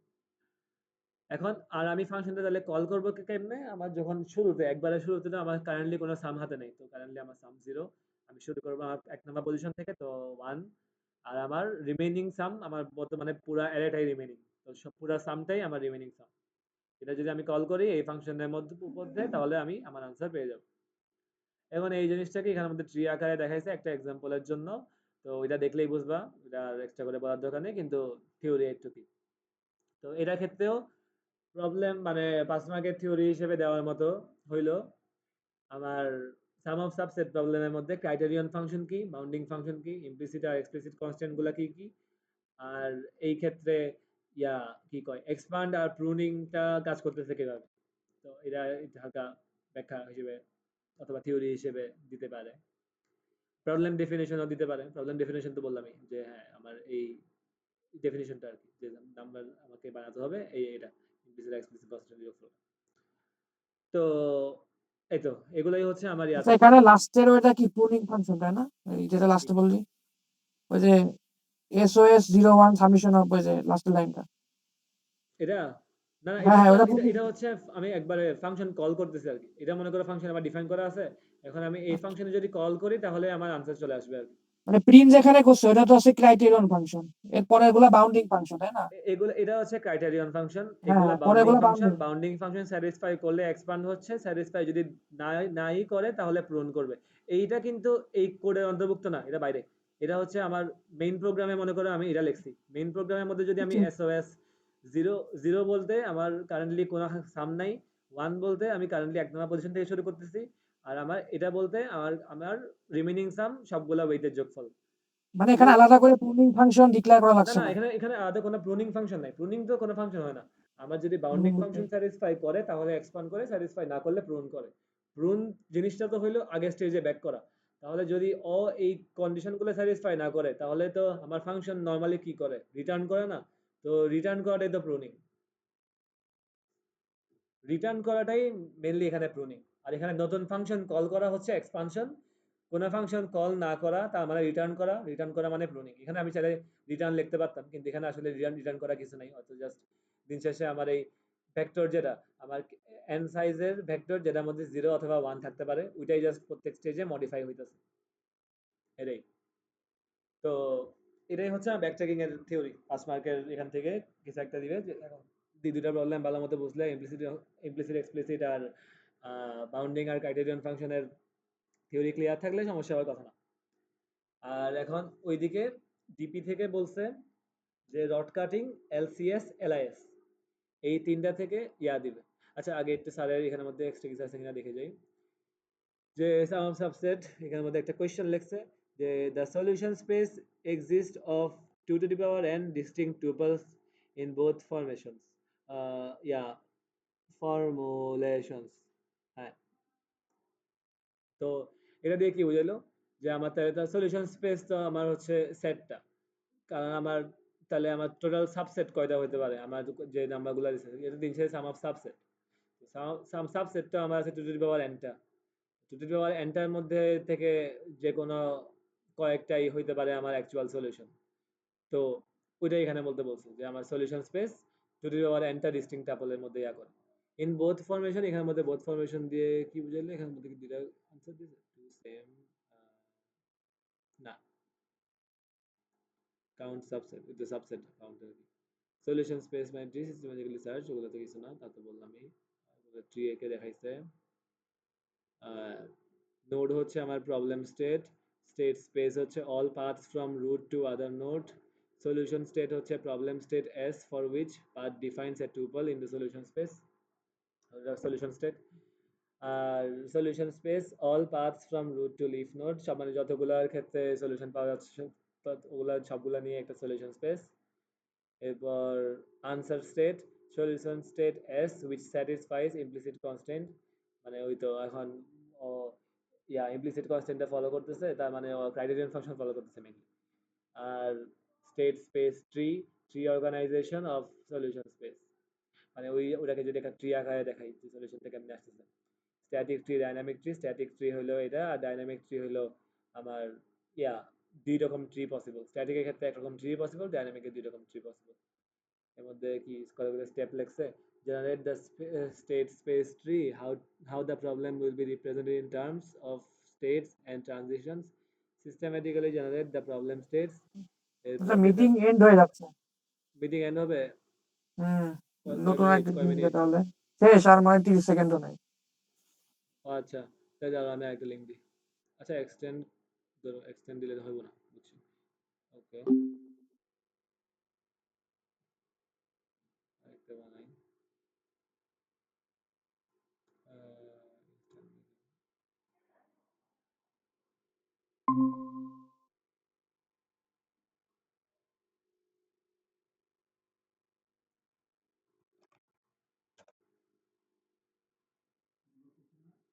চলতেছে।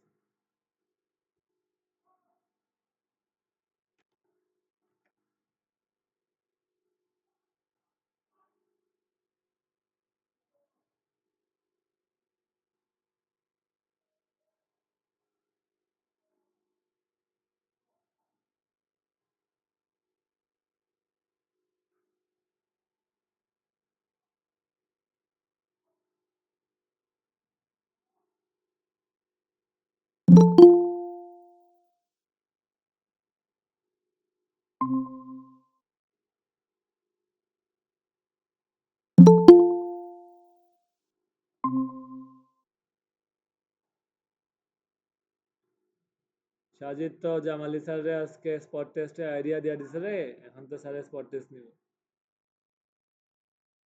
কি বলছে? স্যারের কাছে আছে গিয়া কয় স্যার প্লিজ স্পট টেস্ট নিয়েন না স্যার, আজকে আমার অনেকগুলো বন্ধু এখনো আসেনি। স্যার কি আজকে স্পট টেস্ট ছিল?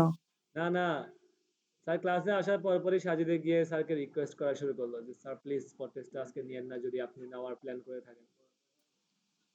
পরে পরে পরে আমাদের স্যারে বুদ্ধি কয় দিয়ে দিল। স্পট স্যারে কয় স্পট টেস্ট কি আমি আগে থেকে বলিনি? বলে তো স্পট টেস্ট তো স্পট টেস্ট। আমি বললাম স্যার তাহলে যদি প্ল্যানও থাকে আজকে নিয়ে না, এর যেদিন নিবে বলে বলে ওকে ওকে। আচ্ছা, তো যেটা বলতেছিলাম, ইয়া কি বলতেছিলাম, আচ্ছা হ্যাঁ, নিয়াল স্যারের স্লাইডের মধ্যে কি কি ছিল? জেনারেট, আচ্ছা ঠিক আছে, এর মধ্যে কিছু ডেফিনেশন দিছে, লাইভ নোড। আচ্ছা উপরে যে ডাইনামিক আর স্ট্যাটিক ওটা কিভাবে করলো? কোনটা কোনটা? যে এর আগের পেজে লাস্টে এই যে এরা ও আচ্ছা, আরে এটার মধ্যে বলছে যে স্ট্যাটিক ট্রি হইতে পারে যদি আমার x1 থেকে x2 তে যায়, x2 থেকে x3 তে যায়, x3 থেকে x4 এ যায়, এটা মনে করো ফিক্সড। x2 কে আমি যদি x1 এর আগে নিয়ে আসি তাহলে ও ভ্যালিড হবে না আর কি। কিন্তু ডাইনামিকের মধ্যে হইলো হতে পারে ট্রি এর মাল্টিপল ভ্যালিড স্টেট আছে, যে এটা মাল্টিপল এখানে ওয়েজে ভ্যালিড অর্ডার হতে পারে। অর্ডার ম্যাটার করছে না। অর্ডার ম্যাটার করতেছে না এমন ডাইনামিক আর কি। ও আর ওখানে ডাইনামিক। ভিন্ন অর্ডারেও ট্রি স্যাটিসফাই করতে পারে এমন আর কি। আচ্ছা এখানে আমাদের কিছু ডেফিনিশন দিচ্ছে, লাইভ নোট, ডেড নোট, ওগুলা আসলে তেমন কিছু না, ডিএফএস বিএফএস এর সঙ্গে ওগুলা আর কি বলার কিছু নেই। আর এনকুইন্স থেকে কিছু একটা কিছু দিচ্ছে, এনকুইন কথা বলছি। এক্সট্রা কি আছে? Extra, why no checking of k less than or equal n, generate state space tree with recursive call. তো why no checking এখানে k কি? Because আমার subset has আমার subset.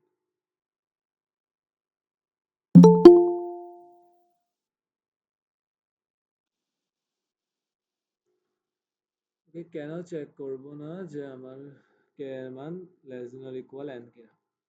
আমার সাবসেট এর মান। তাহলে কারণ আমার তো চেক করা জিনিস রাখতেছে না, আমার রিমেইনিং সাম যদি, এটা তো ইয়া অটোমেটিক্যালি ইয়া হয়ে যাচ্ছে, মানে নাম কি, আমার রিমেইনিং সাম যদি জিরো হয় তাহলেই তো বুঝতেছি যে আমার এখানের মধ্যে আর যাওয়ার কোনো রাস্তা নেই। আর অটোমেটিক প্রুনিং আর ইয়া তো করতেছেই, এক্সপ্যান্ড তো করতেছি, কিন্তু কোনো স্টেজে তো আমাকে কে এর মান লেস দেন চেক করা লাগবে না। লুপ তো হবেই আমার প্রত্যেকটা পজিশনের জন্য।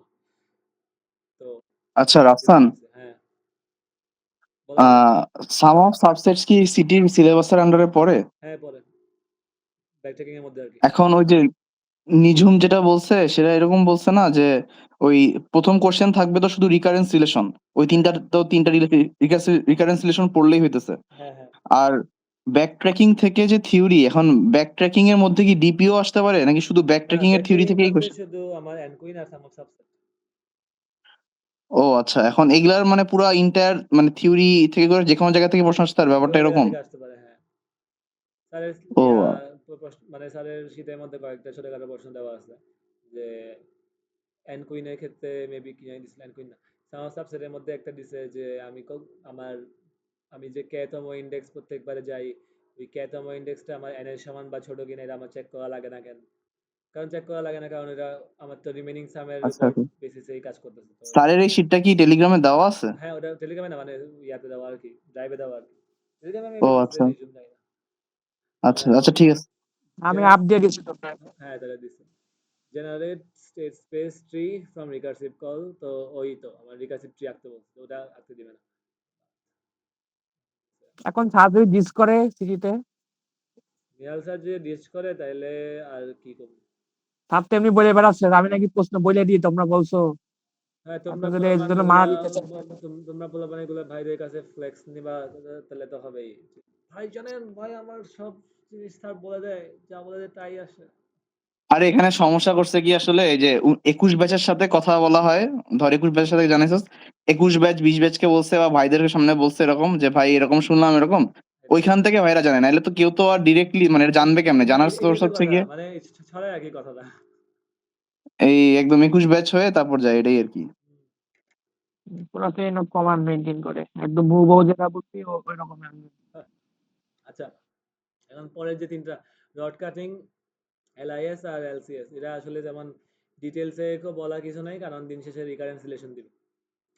তো আমি ডিরেক্ট রিকারেন্স রিলেশনটাই বাইর কইরা জাস্ট হালকা ওভারভিউ দিয়া যায় বলে সময় নষ্ট।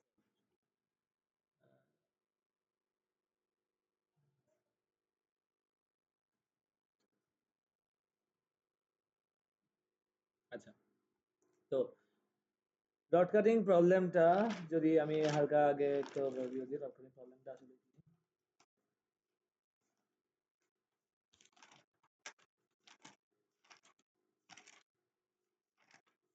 হ্যাঁ, তো রড কাটিং প্রবলেমটা হলো আমার একটা এন লেংথের রড আছে আর আমার একটা প্রাইস অ্যারে আছে, যেটা আমাদের মিন করতেছে যে আহ, ওই লেংথের মানে ওই প্রাইসের আই ইন আই যে নাম্বারটা ইন্ডেক্সটা ওইটা দিয়েই মিন করতেছে আমার রডের কারেন্ট লেংথ কত। তো আই এর মান 1 হইলে আমার কারেন্টলি রডের সাইজ এক বছর 1 মিটার, 5 হলে মানে 5 মিটার আই এর মান। এখন ওই জায়গায় যে ভ্যালুটা থাকবে প্রাইস অফ আই, ওটা হচ্ছে আমি 5, ধরো আই এর মান 5, তাহলে পি প্রাইস অফ 5 নির্দেশ করবে যে আমি 5 লেংথের একটা রডকে যদি বিক্রি করি তাহলে আমি কত ইয়া পাবো, তো কত টাকা পাবো। এটা রেভিনিউ না, রেভিনিউ হচ্ছে আমার দিন শেষে আমি যদি আসলে বিক্রি করি তাহলে কত পাচ্ছি সেটা, ওটা জাস্ট হচ্ছে প্রাইস, বর্তমানে প্রাইস কত। এখন আমাকে হইলো এন লেংথের যে রডটা ওটাকে ম্যাক্সিমাইজ করতে হবে, যে ওইটার থেকে আমার রেভিনিউ ম্যাক্সিমাইজ করতে হবে। যে আমার তো তার প্রাইসের মধ্যে তো এন লেংথের রডটা ডিরেক্টলি বিক্রি করে দিলে কত টাকা পাবো ওইটাও থাকবে, কিন্তু আমার দিন শেষে রাখতেছে যে আমার ফার্দার আরো কি ইয়া, মানে আমি কি রডটাকে এভাবে কাটতে পারি কিনা যাতে করে আমার ছোট ছোট পিসগুলাকে বিক্রি করে আমি যে টাকাটা পাচ্ছি ওরা অ্যাকুমুলেট হয়ে আমার ওই রডটাকে মানে রডটাকে হুদাই হুদাই বিক্রি করলে যে টাকাটা পাইতাম তার থেকে আরো বেশি টাকা পাইতে পারতেছি, ওইটাকে পারতেছে কিনা। তো এটা রিকারেন্স রিলেশনটা অনেক ইজিলি আসছে, আমি যদি পেইন্টের মধ্যে হালকা করে দেখাই। তো তো আমার একটা রড আছে, এখন ও হচ্ছে আমার বর্তমানে এন সাইজের। তো আমি চাইলে এন সাইজে পুরোটাকে বিক্রি করতে পারি, কিন্তু এখন আমার প্রত্যেকটা, তাহলে এন সাইজ যেহেতু আমার প্রত্যেকটা পার্ট আছে, 1 2 3 4 এমন করতে করতে এন পর্যন্ত পার্ট আছে। তো এখন তাহলে আমার তো চয়েস আছে, আমি ধরলাম যে আচ্ছা আমি তাইলে এমন করতে করতে আইতম পজিশনে গিয়া কাটলাম রডটাকে। এখন আইতম পজিশনে গিয়ে যে কাটলাম, এইখানে যেটুকুটা পাইছি ওরে আমি সরাসরি বিক্রি করে দিছি, ওরে আমি সরাসরি বিক্রি করছি কত দিয়ে, আমার প্রাইসের মধ্যে যত টাকা দিব ওটা দিয়ে, প্রাইস অফ আই। তো ওরে আমি সরাসরি বিক্রি করতেছি। এখন বাকিটুকু যে পার্টটা আছে, বাকি পার্টটুকু আমার আছে এন মাইনাস আই, ওকে আমি সেম ভাবে আবার সলভ করব, মানে সেম ফাংশনটা ইউজ করে বাকিটুকুকে আবার সলভ করব। এখন বাকিটুকুর জন্য আবারও আমার হতে পারে, আমি ধরো মনে করো কাটলাম এটাকে, ধরো আমার যে তোমার পজিশনে মনে করো কাটলাম, তাহলে এটার ক্ষেত্রে আমি প্রাইস অফ জে অটোমেটিক পাইতেছি, তাহলে প্রাইস অফ আই এর সাথে প্রাইস অফ জে অ্যাড হবে, তার সাথে আমার তাহলে এখন এরপরে আমার ফাংশনটা হবে N minus I minus J, আরো কমলো অ্যান্ড সো অন, এমন করতে করতে। তো এখন আমার ওভাবে করে আমি যতগুলা অনেক রকমিতে পাইতে পারি, আমি তো আমার কাটতে পারি, 1 নম্বর জায়গায় কাটতে পারি, সেকেন্ড জায়গায় কাটতে পারি, থার্ড জায়গায় কাটতে পারি। তো এরকম করতে করতে আমার 1 থেকে n পর্যন্ত আমি প্রত্যেকটা কাট পয়েন্টকেই এক্সপ্লোর করব।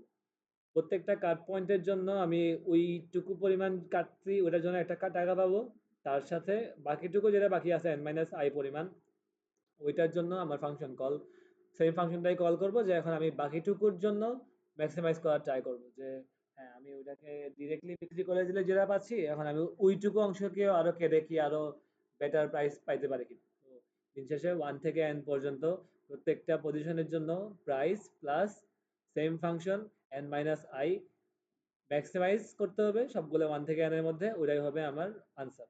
এটাই হচ্ছে আমার রিকারেন্স রিলেশন। এটার ক্ষেত্রে বেস কেস হচ্ছে আর 0 সমান 0। যদি আমার 0 লেংথে একটা রড থাকে তার মানে আমার কিছুই নাই, হাতে কিছু নাই, তাহলে আমি ওটাকে যদি বিক্রি করি তাহলেও আমি কিছুই পাবো না, তার মানে আমি 0 লেংথের রডকে বিক্রি করলে আমি 0 টাকা পাবো, কোনো কিছুই পাবো না।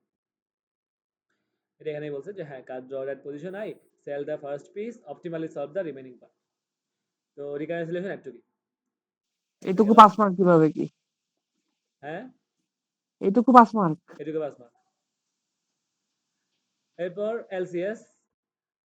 এলসিএস এর প্রবলেমটা হলো আমার দুইটা সাব সিকোয়েন্স আছে, মানে দুইটা আছে, দুইটা অ্যারে আছে, দুইটা অ্যারের মধ্যে আমার সবচেয়ে কমন যে সাব সিকোয়েন্সটা সবচেয়ে লম্বা আর সবচেয়ে কমন, দুইটার মধ্যে কমন আছে আর সবচেয়ে লম্বা, এরকম সাব সিকোয়েন্সটা লাগবে। তো সাব সিকোয়েন্সটা হইলো কি, সাব সিকোয়েন্সের মধ্যে হইলো আমার করা অর্ডার মেনটেন করা লাগে, কিন্তু মাঝখানে মাঝখানে আমি নাম্বার স্কিপ করতে পারি। তাহলে এটা একটা 2D ডিপির প্রবলেম, যে লংগেস্ট কমন সাব সিকোয়েন্সটা, যে আমার তাহলে এখন দুইটা স্ট্রিং আছে এক্স আর ওয়াই, আর আমি ধরলাম যে এল অফ আই জে দিয়ে মিন করতেছে যে আমার এলসিএস অফ আমি আমার যে এক্স যে যেটা দিছে অত এম সাইজের, ওইটার আই পর্যন্ত যে নাম্বারগুলো আছে, আই পর্যন্ত যে এলিমেন্টগুলো আছে তাদেরকে নিয়ে যেটা পাইছি ওই স্ট্রিংটা, আর আমার ওয়াই আর ওয়ান থেকে যে পর্যন্ত যতগুলা এলিমেন্ট আছে সবগুলা নিয়ে যে স্ট্রিংটা, ওদের মধ্যে সবচেয়ে লংগেস্ট কমন যেটা আছে ওই পার্টটুকু। তাহলে এখন আমার ইন্ডেক্স তো শুরু হবে একবারে জিরো থেকে। তো যদি আমার কোনো ইন্ডেক্স একবারে, আমি তো এখানের মধ্যে বলে দিছি যে আমার ওয়ান থেকে শুরু হবে, আমি ইন্ডেক্সিং ওয়ান বেস করতেছি। তো যদি আমার জিরো হয় তার মানে তো আমার বর্তমানে কিছুই নাই, হাত খালি। তাহলে খালির সাথে তো কোনো কিছু কম্পেয়ার করা যাবে না, তাহলে তো আমার বর্তমানে না না, ইন্ডেক্স একদম লাস্ট থেকে শুরু হবে না, মানে লাস্ট থেকে আমি আস্তে আস্তে বামে যাব, কি কি কি তারপর হ্যাঁ, বেস কেস লাস্ট হিট থেকে করবে। নামে যাবা, লাস্ট থেকে নামে যাবা না, আমি এটা বলতেছি যে তুমি বামে যাইতে যাইতে একবারে ফার্স্ট পজিশনে গেছো না, তুমি ওয়ানেরও বাইরে গেছো আর কি। ওই ওয়ান কেও যদি তুমি ওভারকাম করে ফেলো তখন তো তোমার হাতে আর কিছু বাকি থাকলো না, তুমি কারেন্টলি কোনো জায়গায় নাই, তাহলে তো ওইটার জন্য তো কোনো লেন্থ নাই, বুঝো নাই? যে ধরো আমি ইয়াতে আছি, হ্যাঁ হ্যাঁ, ঠিক আছে বেস ঠিক কেস আছে। যেটা আমি আমার ওয়াই এর জন্য আমি ওয়ান থেকে যে পর্যন্ত আছি, কিন্তু এক্স এর জন্য আমি জিরো। তাহলে তো আমার ওয়াই এর জন্য মনে করো যে পর্যন্ত অনেকগুলো নাম্বার আছে, কিন্তু আমার এক্স এর মধ্যে কোনো এলিমেন্টই নাই, তাহলে তো আমার এক্স এর সাথে ওয়াই এর কোনো কিছু কমন নেই, তাহলে জিরো। সিমিলারলি আমার এক্স এর মধ্যে অনেক কিছু থাকতে পারে, কিন্তু আমি যদি ওয়াই শেষ করে ফেলি তাহলে তো আমার হাতে কিছু নাই, তাহলে আমি তো দুইটার মধ্যে কোনো কমন কিছু নাই, তো এক্ষেত্রে জিরো। এটা বেস কেস, যে আমার যদি আই জিরো অথবা জে জিরো হয় তাহলে আমার পুরোটাই জিরো। এখন যদি আমার এক্স এর আইতম ইন্ডেক্সে যে নাম্বারটা আছে আর ওয়াই এর জেতম ইন্ডেক্সে যে নাম্বারটা আছে, নাম্বার দুটো যদি সমান হয়, তাহলে সমান হওয়ার মানে তো হইলো যে হ্যাঁ ওরা যেহেতু সমান তাহলে আমার কমন সাবসিকোয়েন্সের মধ্যে অ্যাড করা যাবে। কমন হওয়ার ক্রাইটেরিয়া তো বুঝছোই, কমন মানে সমান, আর সাবসিকোয়েন্স তাহলে অর্ডার ম্যাটার করতেছে না, তো আই আর অর্ডার ম্যাটার করতেছে, জাস্ট মাঝখানে মাঝখানে স্কিপ করলেও ম্যাটার করতেছে না, তার মানে আই আর যে মান সমান হওয়া লাগবে এমন কোনো ক্রাইটেরিয়া নাই, জাস্ট আমার ওই পজিশনে যে নাম্বারগুলো আছে ওরা সমান হইলেই হয়েছে। তো যদি সমান হয় তাহলে হ্যাঁ আমার তাহলে আনসারের লেংথটা এক বাড়লো, এক বেড়ে গেছে, কারণ আই তম পজিশন যে তম পজিশনে নাম্বার দুইটা সেম, তাহলে নাম্বার দুইটা যেহেতু সেম তাহলে ওটার জন্য এক বাড়ছে, ওই নাম্বারটাকে নেওয়া হয়েছে। এরপর আমি পিছনের দিকে আসতেছি, যে আমি ইনিশিয়ালাইজ করতেছি মানে একবার লাস্ট পজিশন থেকে আর কি। তো আমি এখন পিছনের দিকে যাচ্ছি, তো এখন I minus one J minus one, যেহেতু আমি আই কে নিছি, তো এখন আমি এক্সপ্লোর করবো আই মাইনাস ওয়ান আর জে মাইনাস ওয়ান কে। তো এক্স এর জন্য মানে আই মাইনাস ওয়ান পর্যন্ত, আর ওয়াই এর জন্য জে মাইনাস ওয়ান পর্যন্ত নাম্বারগুলো নিয়ে আমি পরবর্তীতে কাজ করবো। এখন যদি সমান না হয়, যদি আমার আই তম পজিশনে এক্স এর মধ্যে যেটা আছে আর ওয়াই এর মধ্যে যেটা আছে যেটা পজিশনে ওরা সমান হয় নাই, তাহলে এখন আমার চয়েস দুইটা, যে আমি আমি আই এ যেখানে আছি ওখানেই থাকলাম, জে এর মান এক কমাই দিলাম, জে এর মান আমি ওইটা তো যেহেতু স্যাটিসফাই করতেছে না, তো আমি তো আর সামনে যেতে পারবো না, আমি সামনে থেকে তো আসছি, তাহলে পিছনের দিকে মুভ করতেছি, তো আচ্ছা তাহলে আরেক ধাপ পিছনে গিয়ে চেক করি যে এখন আই আর জে সমান হয় কিনা। এক, আরেকটা হইলো আমি ওয়াই এর পজিশন যে যেটা ওটাকে সেম রাখলাম, যে আমি সরাবো না, আমি এক্স কে আরেক ঘর পিছনে গিয়ে চেক করি যে হ্যাঁ এখন সমান পাই কিনা। তো এই দুইটাই, তো সেম ফাংশনটাই কল হচ্ছে আই মাইনাস ওয়ান এর জন্য যে আর জে এর জন্য, আর আই জে মাইনাস ওয়ান এর জন্য, এটাও আমাকে একটা আনসার দিবে, এটাও আমাকে একটা আনসার দিবে, এই দুটার মধ্যে যে ম্যাক্সিমাম ওই হবে আমার ওই আই জে এর জন্য অ্যাকচুয়াল আনসার। আর বেস কেস তো বললামই, তো এটা তো বললামই। আর এটা ইন্টুইশন এখানে বলছে যে হ্যাঁ ম্যাচ হলে ক্যারেক্টার ইনক্লুড করব, আর নো ম্যাচ হলে একটা ক্যারেক্টারকে স্কিপ করব। একটা ক্যারেক্টারকে স্কিপ আমার দুইটা ইয়ার জন্য দুইভাবে হতে পারে, হয় আমি প্রথমটা থেকে স্কিপ করব অথবা আমি সেকেন্ডটা থেকে স্কিপ করব। তো আমি দুইটা থেকে স্কিপ করব, এখন দুইটার মধ্যে থেকে স্কিপ করে আমার দিন শেষে যেটা আমাকে ম্যাক্সিমাম লেংথ দিচ্ছে ওইটাই হবে আমার আনসার। ঠিক আছে? আর কি বলে দুইটাই এলিমেন্ট কে স্কিপ করা কেস ওরা এটার ভিতরে হয়ে যায়, তো আসলে দিন শেষে মানে 3টা হচ্ছে, মানে হইতে পারে আমি 2টাকেই স্কিপ করতে হবে, কিন্তু 2টাকে স্কিপ করার কেসটা ওদের ভিতরে অটোমেটিক হয়ে যাচ্ছে যে i-1 j এর মধ্যে থেকে আবার কল হয়ে i-1 কে সেম রেখে j এর মান 1 কমতে পারে, তাহলে i-1 j-1 কল হতে পারে। এটার ক্ষেত্রেও সিমিলারলি i-1 j-1 কল হইতে পারে যদি ওটার ক্ষেত্রে সমান না হয়, i-1 j করে যদি সমান না হয় আর কি। তো এখানে আমার 3টা দেওয়া লাগতেছে না, মাঝখানের মিডল কেসটা এই 2টা কেসই হ্যান্ডেল করে ফেলতেছে। এটা হলো গেছে এলসিএস। এখন লাস্টে হলো এলআইএস। এলআইএস হলো আমাকে একটা অ্যারে দিছে, আর আমার ডিপি অফ আই হচ্ছে আমার লংগেস্ট ইনক্রিজিং সাবসিকুয়েন্স। জিনিসটা হলো আমার যে নাম্বারগুলো আছে ওরা এ, ইয়া একটা অ্যারে দিছে, ওই অ্যারের মধ্যে একটা সাবসিকুয়েন্স যেখানে আমার নাম্বারগুলো ইনক্রিজিং অর্ডারে আছে, মানে পরবর্তী নাম্বারটা আগের নাম্বারের থেকে স্ট্রিক্টলি বড়। আর ওদের কি বলে অর্ডারটা তো অবশ্যই মেনটেন করতে হবে, আর এখানের মধ্যে কি বলে কোনো নাম্বার স্কিপ করলে সমস্যা নেই সাবসিকুয়েন্স যেহেতু। তো এখানে ডিপি অফ আই দিয়ে মিন করতেছে আমার আইতমা পজিশনের মধ্যে আমি আইতমা পজিশনের শেষ হচ্ছে কোন এলআইএসটা, মানে আমার আইতমা পজিশনে যে নাম্বারটা আছে ওকে আমি নিচ্ছি, ওকে নিচ্ছি। এখন ওই জায়গায় আমার এলআইএসটা শেষ হচ্ছে। তাহলে আমি আগেও তো কতগুলো নাম্বার হয় নিছি অথবা নি নাই, তো দিন শেষে যতগুলো নাম্বার নিছি সাথে আয়ও নিছি, তো ওই জায়গায় আমার তাহলে এলআইএস এর লেংথটা হচ্ছে আমার ডিপি অফ আই। এখন তার রিকারেন্স রিলেশনটা হইলো 1। 1 কেন প্লাস হয়েছে, কারণ আমি এখানে আগেই বলেই দিছি যে আমার এন্ডিং এট ইন্ডেক্স আই, আইকে আমি নিছি, যেহেতু আমি একে নিছি তাহলে তো আমার 1 হয়ে যাবে। এখন আমার তো দেখা লাগবে এর আগের গুলা, আইকে যেহেতু নিছি এখন এর আই এর আগে যারা আসছে তাদের জন্য কি অবস্থা, তাদের জন্য তাদের এখন max of DP of J. তো এখানে ডিপি অফ জে জিনিসটা কি, জে হচ্ছে ফর অল জে, সবগুলা জে যারা আমার আয়ের থেকে কম আয়ের থেকে ছোট, তার মানে আমার আই তো আয়ে আমি বর্তমানে আছি, তার মানে আয়ের আগে যারা আছে আয়ের পূর্ববর্তী যারা ওরা হচ্ছে আমার জে। তো for all J less than I, এবং A of I has to be greater than A of J.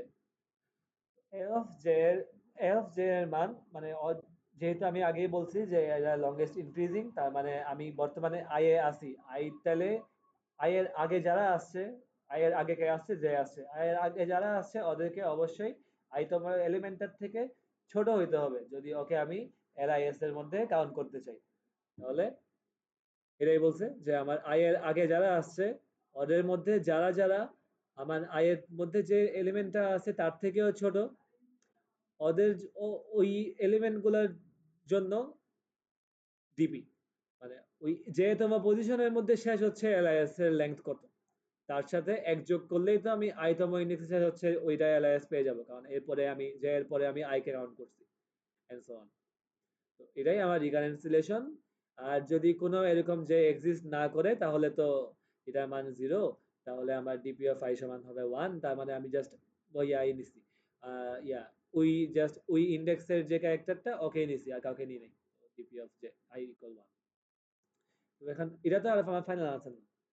Final answer কি, আমার সবগুলা পজিশনের জন্য আমি প্রত্যেকটা পজিশন টেস্ট করবো যে আমার এই পজিশনের মধ্যে একটা এলআইএস শেষ হয়েছে, তাহলে এটার কত, আনসার কত। এরকম করতে করতে 1 থেকে শুরু করে n পর্যন্ত প্রত্যেকটা পজিশনের জন্য টেস্ট করব যে ওই পজিশনের মধ্যে শেষ হয়েছে এরকম এলআইএস এর লেংথ, ওটা আমার ডিপি এর মধ্যে আছে। তাহলে সবগুলা লেংথের মধ্যে সবচেয়ে ম্যাক্সিমাম যে লেংথটা ওটাই হচ্ছে আমার এলআইএস, সবগুলা লেংথের মধ্যে ম্যাক্সিমাম যে লেংথটা ওটাই হচ্ছে আমার এলআইএস। তো extend the longest increasing subsequence that ends before I have। তো এটাই, এখন এই তিনটাই হচ্ছে আমার রিকারেন্স রিলেশন। ডট কারিংটা বেশি ইজি তো দেওয়ার কথা না, আমার যা লাগতেছে এলসিএস দিতে পারে লংগেস্ট কমনটা, এটা দেওয়ার চান্স বেশি যেহেতু এখানে 3টা স্টেপ 2 ডিপি, তার সাথে এই তো 3টার মধ্যে সবচেয়ে আর কি তুলনামূলক বড় তো এটাই, আর এলআইএস তো বললাম এটাই সিলেবাস। তো আর তো কিছু না।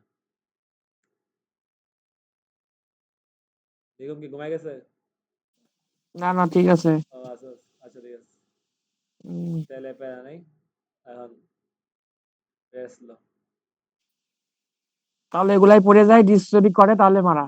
আর ডিস না করলে তো ঠিক রিচ আছে, ভালো। করার কথা না, আর যদি রিচ করে তাইলে আর কি, আর সমস্যা হয় না। তবে আমাকে ওই আসিফ আর কি সেম জিনিস জিজ্ঞেস করলো যে ব্যাক ট্র্যাকিং এর কি প্রবলেমের থিওরি গুলো পড়া লাগবে নাকি শুধু ব্যাক ট্র্যাকিং এর থেকেই আর কি কোশ্চেন আসবে, যে ওই ধরো এক্সপ্লিসিট কনস্ট্রেইন ইমপ্লিসিট কনস্ট্রেইন এগুলাই।